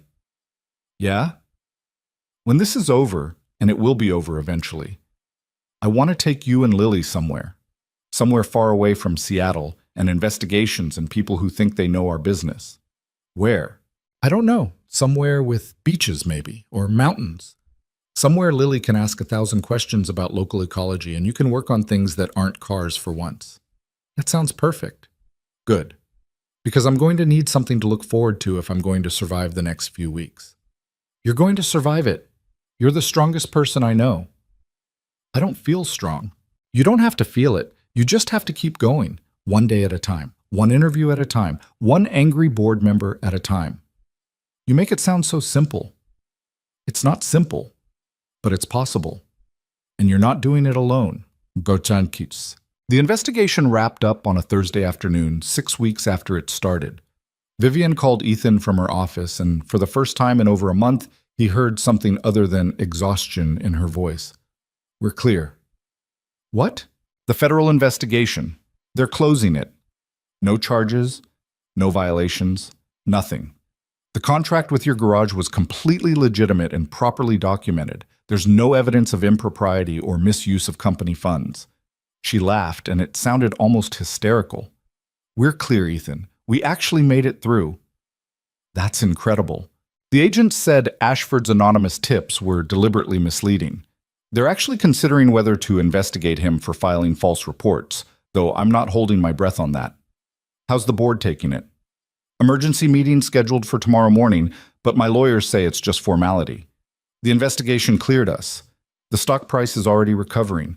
I think we're actually going to be okay. Ethan sat down on a stack of tires in the garage bay, relief flooding through him so completely he felt lightheaded. So what happens now? Now I spend the next week doing damage control with investors and the press. Now I make sure everyone knows we were cleared completely and vindictively. Now I find whoever inside my company was feeding Ashford information, and I fire them so hard they'll feel it for the rest of their career. That's my girl. And then, her voice softened, then I'm coming to see you. No more hiding, no more distance, no more pretending we're not exactly what we are. Which is what? In love. Completely, stupidly, inconveniently in love. I can live with that. Good. Because I'm not letting you go. Not after everything we just went through. They talked for another hour, making plans, processing the relief, letting themselves finally believe that maybe the worst was actually over. When they hung up, Ethan sat in the garage alone, staring at his phone, feeling like he'd just survived something that should have broken them, but somehow hadn't. Jessica appeared in the doorway, took one look at his face, and smiled. "She's cleared?" "Completely. Thank God. You've been moping around here like someone kicked your dog." "I don't have a dog." "You know what I mean." She sat down next to him. "So when's she coming over?" "Saturday. She wants to take me and Lily to dinner, somewhere nice, said she's done hiding." "Good. You two have been miserable apart." "It was only 6 weeks. It was the longest 6 weeks I've ever watched someone endure." "You looked like a ghost." "That bad?" "Worse." Lily noticed too. "She asked me yesterday if you and Vivian broke up for real, or if this was just temporary." "What did you tell her?" "I told her that sometimes grown-ups have to make hard choices to protect people they love, but that doesn't mean they stop loving each other." "That's pretty wise." "I have my moments." Jessica stood. "Now stop sitting in here feeling sorry for yourself and go tell your daughter the good news. She's been worried about you." Saturday came bright and clear, the kind of Seattle autumn day that felt like a gift. Vivian arrived at 6, driving the Jaguar, wearing a simple blue dress that made Ethan forget how to form coherent sentences. "Hi," she said. "Hi." She kissed him right there in the driveway, not caring who saw, and Ethan kissed her back like he was trying to make up for 6 weeks of phone calls and distance and pretending they were anything less than completely in love. When they broke apart, Lily was standing in the doorway, grinning. "Finally, I thought you guys were going to be weird forever." "We were never weird," Vivian said. "You were extremely weird, but it's okay. You're not weird anymore." They went to a restaurant downtown, the kind of place with white tablecloths and a wine list thicker than most novels. Lily ordered the most expensive thing on the menu without blinking, lobster, and proceeded to interrogate the waiter about sustainable fishing practices. "She's your daughter," Vivian said to Ethan. "She's absolutely my daughter." After dinner, they walked along the waterfront, Lily running ahead to look at the boats while Ethan and Vivian followed hand in hand. The city lights reflected off the water, turning everything golden, and for the first time in months, Ethan felt like he could breathe without waiting for the next crisis.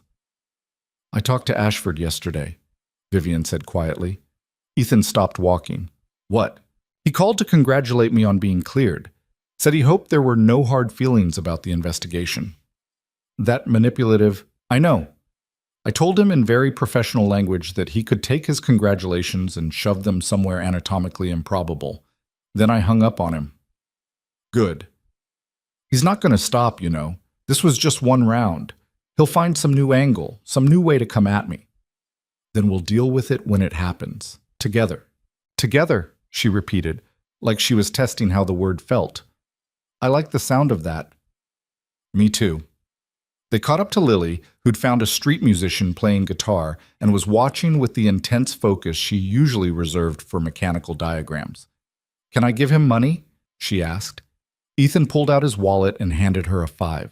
She dropped it in the guitar case and stood there listening for another 3 songs before they could convince her to leave. On the drive home, Lily fell asleep in the back seat, exhausted from the day. Vivian reached over and took Ethan's hand. "Thank you," she said. "For what?" "For not running when things got hard. For being exactly who you are even when the world was trying to make you into something smaller. For loving me even when loving me meant dealing with federal investigations and corporate warfare." "You say that like it was a choice, like I could have just decided to stop." "Couldn't you?" "No, not even a little bit." She smiled, small and private. "Good. Because I'm not planning on making things easy. I wouldn't want you to." When they got back to Ethan's house, Vivian carried a sleeping Lily inside while Ethan followed with her shoes and the leftovers from dinner. They got Lily into bed without waking her, and then stood in the hallway, neither quite ready to say goodnight. "Stay," Ethan said. "I can't. I have an 8 a.m. meeting with the board. Then wake up early, but stay. Just for tonight. Let me hold you without a phone between us." Vivian looked at him for a long moment, something soft and vulnerable in her expression. "Okay."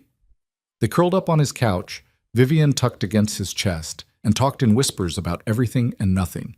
about the trip they wanted to take, about Lily's growing obsession with marine biology, about the Mustang that was finally, actually finished. "I'm proud of you," Vivian said quietly, "for keeping the garage going, for being an amazing father, for building something real in a world that makes that almost impossible. I'm proud of you too, for weathering that investigation, for not letting them break you, for being exactly who you are even when everyone's trying to make you smaller. We're quite the pair, aren't we? The best pair." She fell asleep like that, breathing slow and even against his chest, and Ethan stayed awake for a long time just holding her, feeling like after months of free-falling, he'd finally found solid ground. When he finally drifted off sometime after midnight, his last thought was that whatever came next, whatever new crisis or challenge or billionaire rival tried to tear them apart, they'd face it together.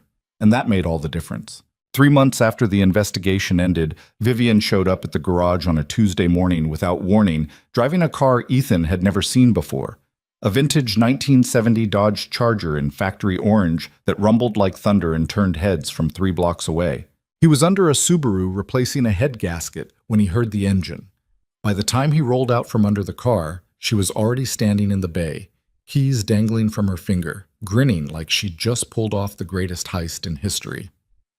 "What is that?" he asked.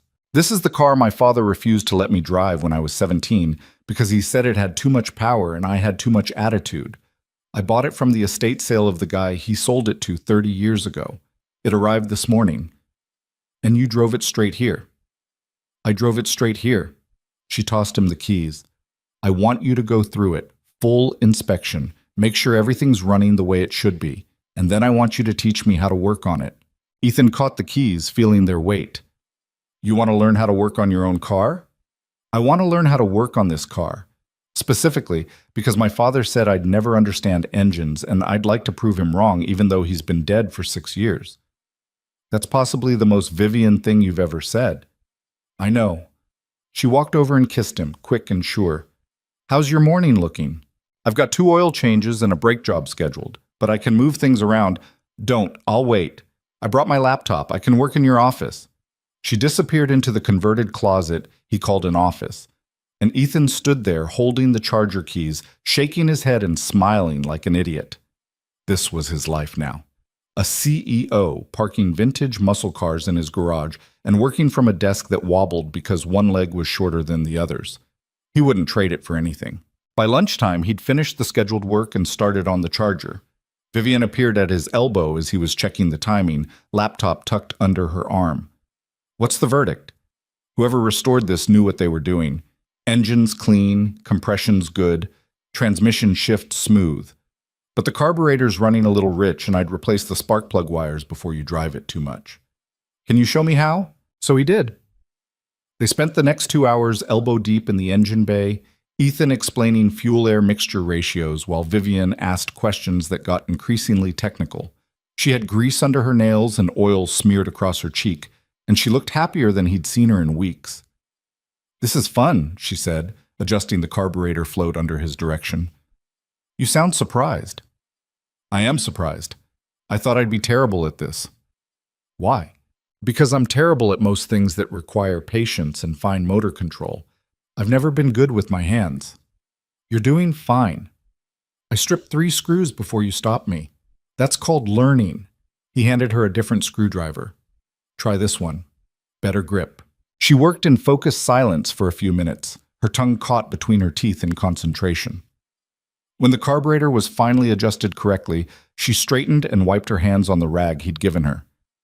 "I can't believe people do this for fun. Some of us do it for a living. You know what I mean. It's so precise and unforgiving. If you do it wrong, the whole thing just doesn't work. Kind of like running a company. Running a company has more room for error than you'd think. You can fudge numbers, adjust projections, spin narratives. But this," she gestured at the engine, "this either runs or it doesn't. There's no middle ground." "That's why I like it." Vivian looked at him, something soft in her expression. "You're good at this. Not just the mechanical part, the teaching part. You're patient in ways I could never be. You're patient when it matters." "No, I'm not.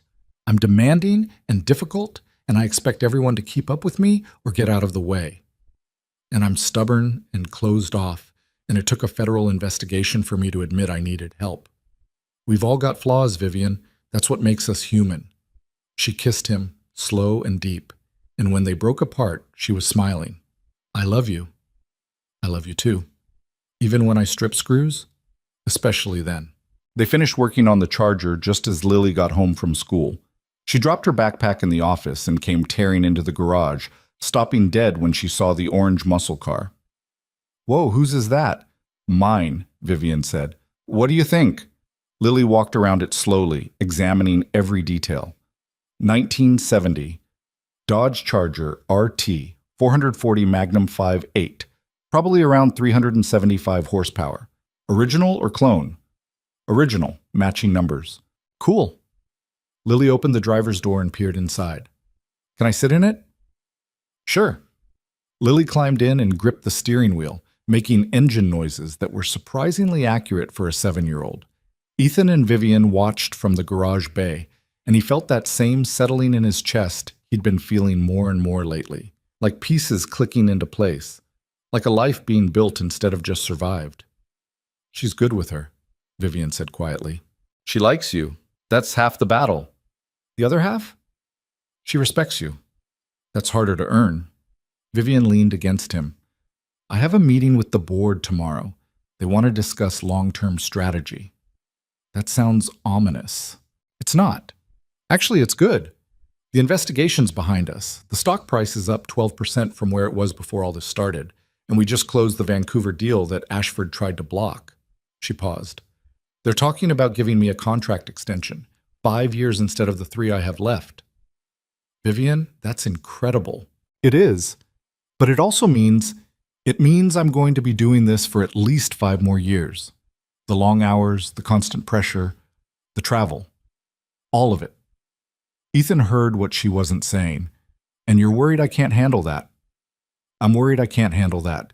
I'm worried I'm going to burn out or lose myself or wake up one day and realize I traded everything that matters for a company I don't even enjoy running anymore." "Do you enjoy it now?"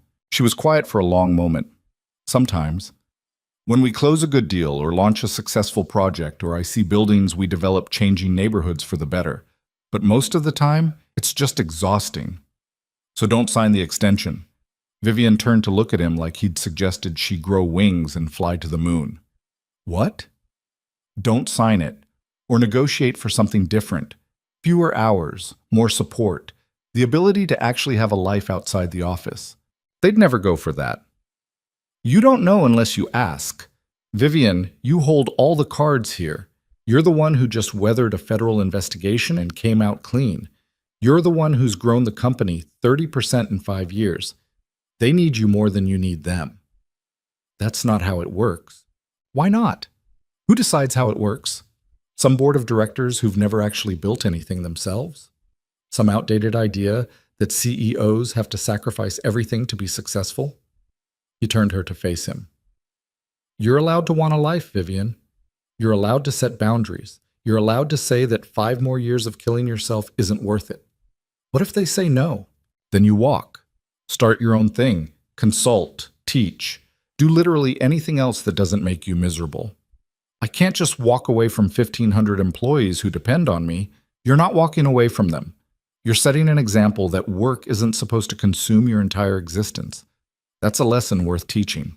Vivian stared at him, and he could see her turning it over in her mind, examining it from every angle like she did with business deals. Finally, she shook her head. "I don't know if I can do that." "You don't have to decide right now. Just think about it. Think about what you actually want instead of what everyone expects you to want." Lily appeared between them, having abandoned the charger for more interesting pursuits. "Are you guys fighting?" "No," they said in unison. "You look like you're fighting." Jessica says when adults talk really quiet and serious like that, it means they're either fighting or talking about Christmas presents. "We're not fighting," Ethan said. "We're just discussing work stuff." "Boring," Lily tugged on Vivian's sleeve. "Can you stay for dinner? Dad's making spaghetti and it's actually edible when he makes it." "I'd love to." They ate together at Ethan's kitchen table. The 3 of them squeezed in around the small space and talked about everything and nothing. Lily dominated the conversation with a detailed explanation of her latest school project, something involving ocean currents and climate change that was way too advanced for second grade, but perfectly on brand for her. After dinner, Vivian helped with dishes while Ethan supervised Lily's homework. When Lily finally went upstairs to read before bed, Vivian and Ethan sat on the back porch, watching the last light fade from the sky. "I've been thinking about what you said," Vivian began, "about the contract extension. And you're right. I'm not happy. I haven't been happy in a long time. I just kept telling myself that's the price of success, that if I wanted to be taken seriously, I had to be willing to sacrifice everything else. That's what they want you to believe. Doesn't make it true. I know. But knowing it and changing it are two different things." She leaned her head on his shoulder. "I don't know how to be less than what I am. I don't know how to do this job halfway." "Then don't do it halfway. Do it differently. Build the career you actually want instead of the one everyone told you you're supposed to have." "That sounds terrifying." "Most good things do." They sat in comfortable silence, and Ethan realized this was what he wanted. Not the big moments or the grand gestures, but this. Quiet evenings on the back porch, talking about real things, being present for each other in ways that actually mattered.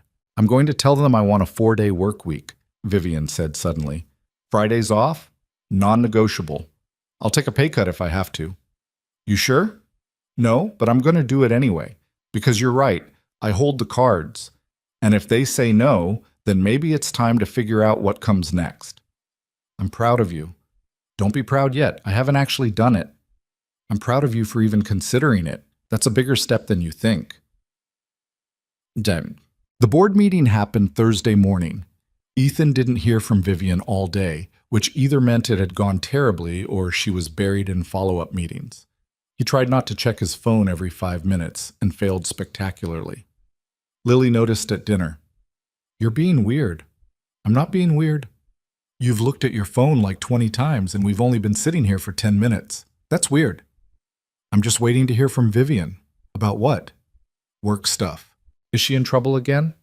"No, she's trying to make some changes and I don't know how it went." Lily absorbed this. "Is she going to quit her job?" "I don't know. Maybe." "Would that be bad?" "Not if it makes her happy." "Then I hope she quits. She's tired all the time, I can tell." Ethan's phone finally buzzed at 8:30. He grabbed it so fast he nearly knocked over his water glass. Vivian's text was short. "Can you talk?" He called her immediately. She answered on the first ring. "How'd it go?" "They said yes." "They said yes?" "They said yes. 4-day work week, Fridays off, same base salary but revised bonus structure. They weren't happy about it, but they agreed." She sounded stunned. "I can't believe they actually agreed." "I can. You're irreplaceable and they know it. I also told them I'm delegating more, promoting my CFO to COO and bringing in a new executive team member to handle day-to-day operations. I'm keeping final decision authority, but I'm not going to be the one putting out every fire anymore." "Vivian, that's amazing."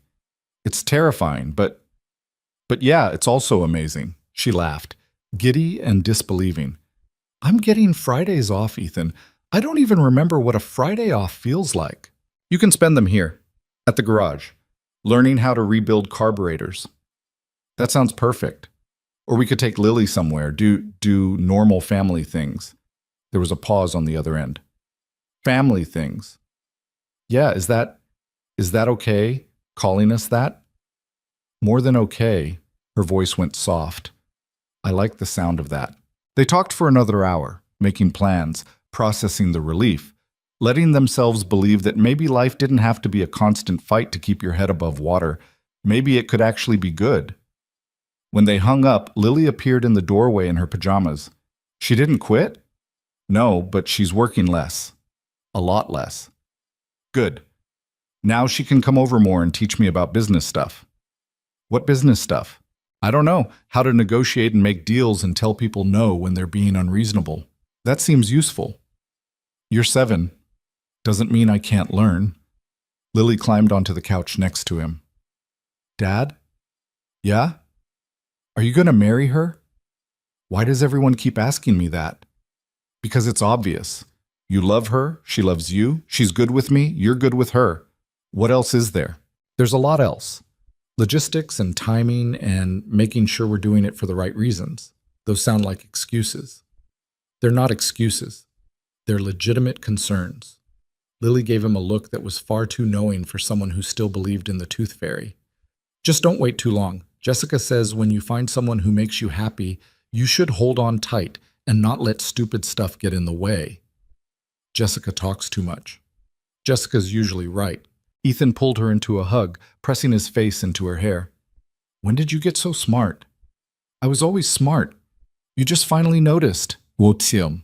Friday morning, Vivian showed up at the garage at 9, wearing jeans and a plain t-shirt, looking lighter than Ethan had seen her in months. First Friday off in 6 years, she announced. What should we do? I have 3 cars scheduled for service. I know. I looked at your calendar. That's why I'm here. Put me to work. So they worked together.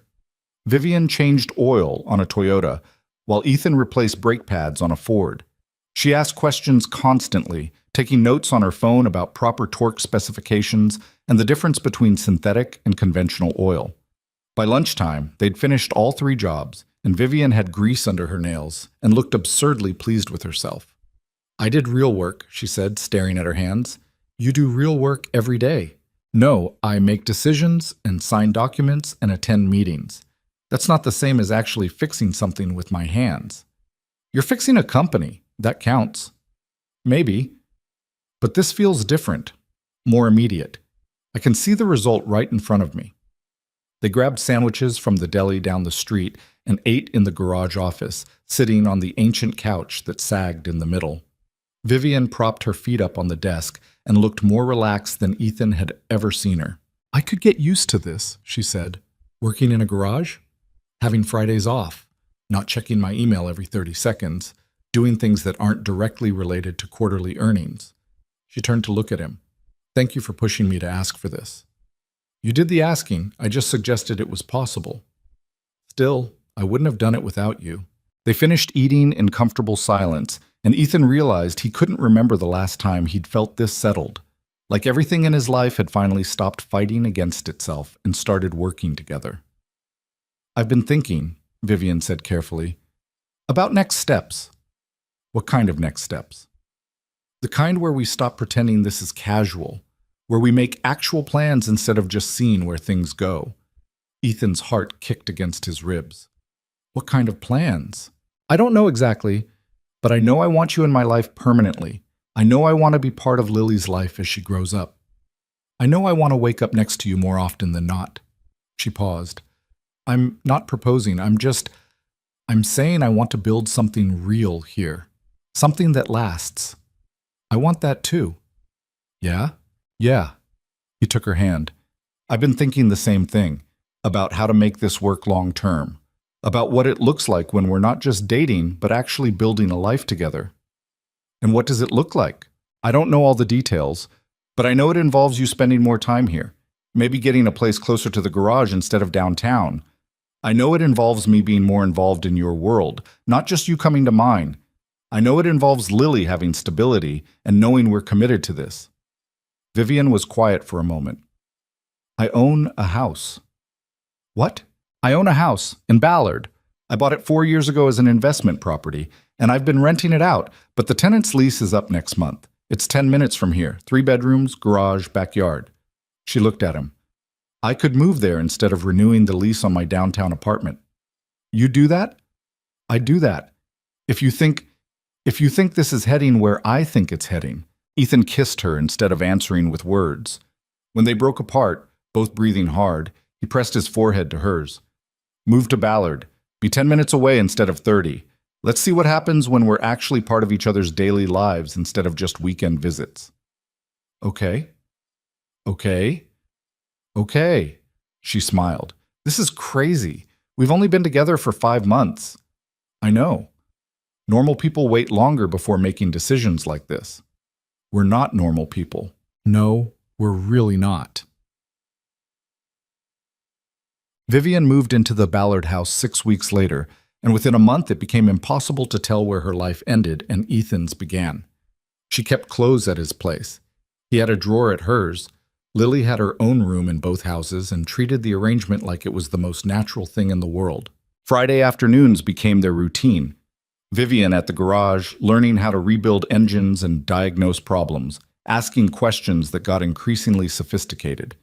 Ethan teaching her everything he knew, watching her transform from someone who'd never held a wrench to someone who could swap out a starter motor without supervision.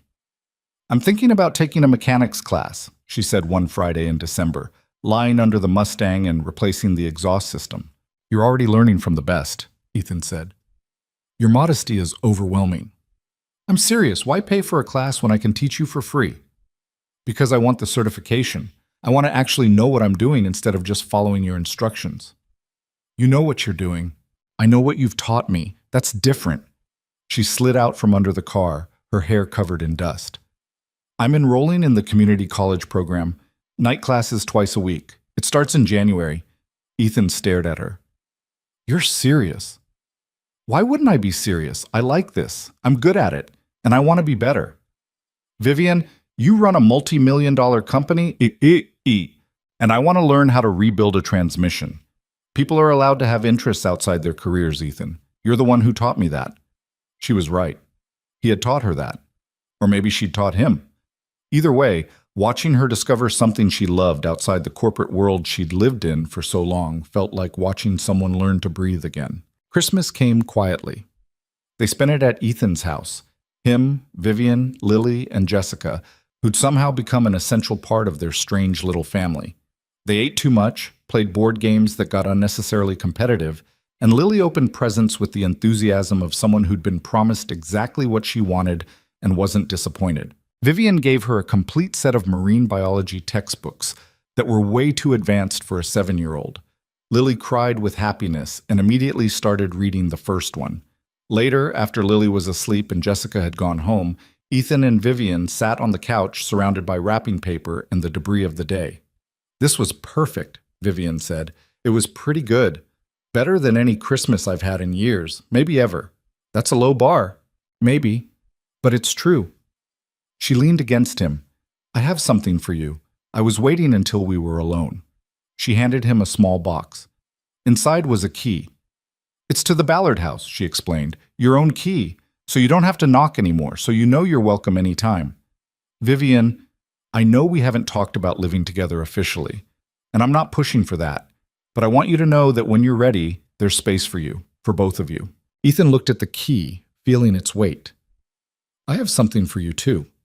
He pulled a folded piece of paper from his pocket and handed it to her.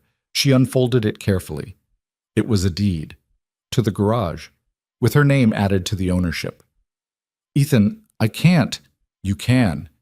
You saved this place. You believed in it when I'd almost given up. You're part of this business whether the paperwork says so or not. This just makes it official." "But this was your father's, and now it's ours, yours and mine, together." He took her hands. "I'm not good at grand gestures or romantic speeches, but I know I want to build a life with you. I know I want Lily to grow up seeing what it looks like when two people choose each other every single day. And I know I want to make this official in every way that matters."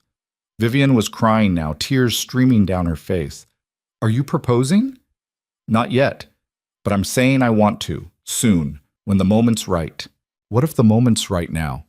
Ethan laughed. "We're sitting in a living room full of wrapping paper at 11 p.m. on Christmas. That's not exactly romantic. It's perfect. This whole ridiculous, messy, wonderful thing we've built, it's perfect exactly as it is." "Then yes, eventually. When I have an actual ring and a better plan than just blurting it out on my couch." She kissed him, tasting like tears and laughter and everything good he'd spent years thinking he didn't deserve. "I love you," she said. "I love you too. We're really doing this. We're really doing this." Well, spring came slowly to Seattle, bringing rain and then more rain and finally, eventually, sun. The garage thrived. Ethan hired 2 more mechanics to handle the increased workload from the Mercer Industries contract and 3 other companies that had signed on after hearing about the quality of his work. Vivian completed her mechanics certification with honors and started spending Fridays teaching a women's automotive basics class at the community college. She was terrible at it at first, too impatient, too demanding, too much herself. But she got better. Learned to slow down. Learned to meet people where they were instead of expecting them to keep up. Lily finished second grade at the top of her class and announced she wanted to study marine engineering when she grew up, which seemed appropriately specific for an 8-year-old.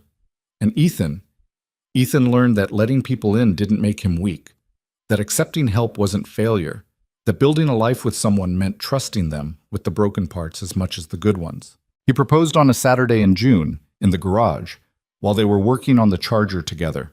Nothing fancy, no grand gestures, just him and Vivian and grease under their nails and a question he'd been carrying for months. Marry me.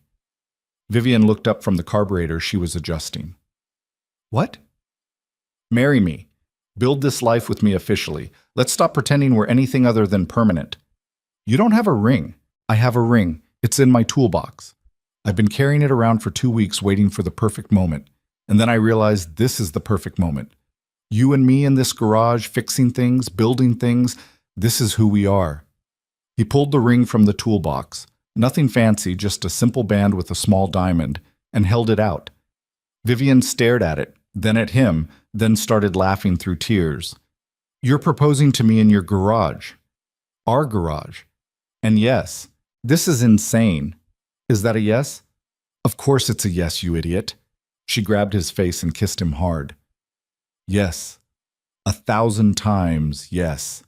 He slid the ring onto her finger and it fit perfectly, which felt like some kind of sign that they were actually doing something right for once. Lily appeared in the garage doorway, took one look at them, and said, Finally, Jessica owes me $10. You bet on this? Ethan asked.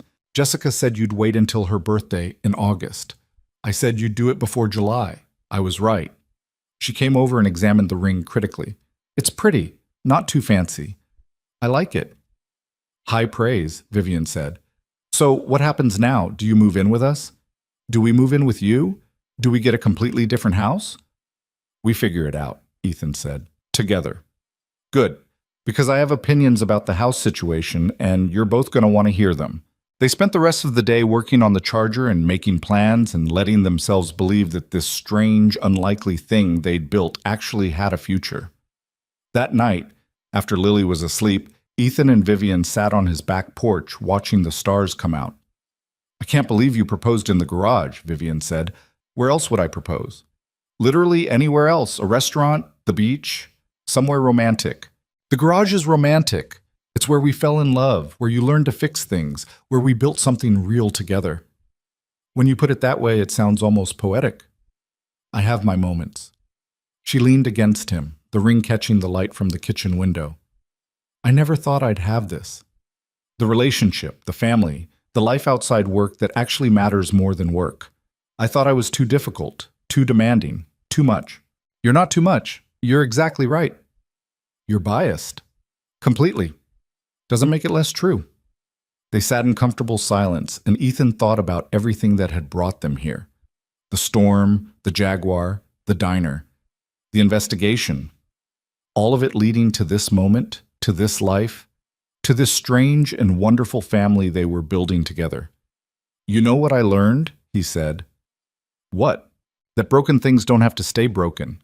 That with the right person and enough work and the willingness to actually try, you can rebuild pretty much anything into something better than it was before. That's very philosophical for a mechanic. I'm a mechanic who's engaged to a CEO who takes night classes in automotive repair. Philosophy is kind of our thing now. Vivian laughed. I suppose it is.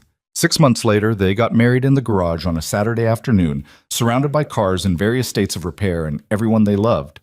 Lily was the best man, which she declared was way cooler than being a flower girl. Jessica cried. The officiant had to pause twice because people kept asking technical questions about the Mustang in the background. It was messy and imperfect and absolutely perfect.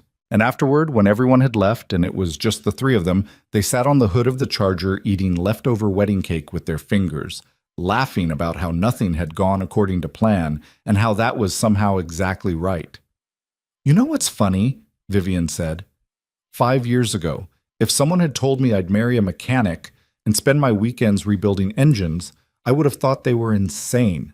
5 years ago, If someone had told me I'd fall in love with a CEO who could negotiate billion-dollar deals and also gap spark plugs, I would have said the same thing. We're kind of ridiculous. The best kind of ridiculous. Lily, who'd been quiet for once, looked up at them. So what happens now? Now we keep going, Ethan said. We work, we build things, we take care of each other. We figure it out as we go.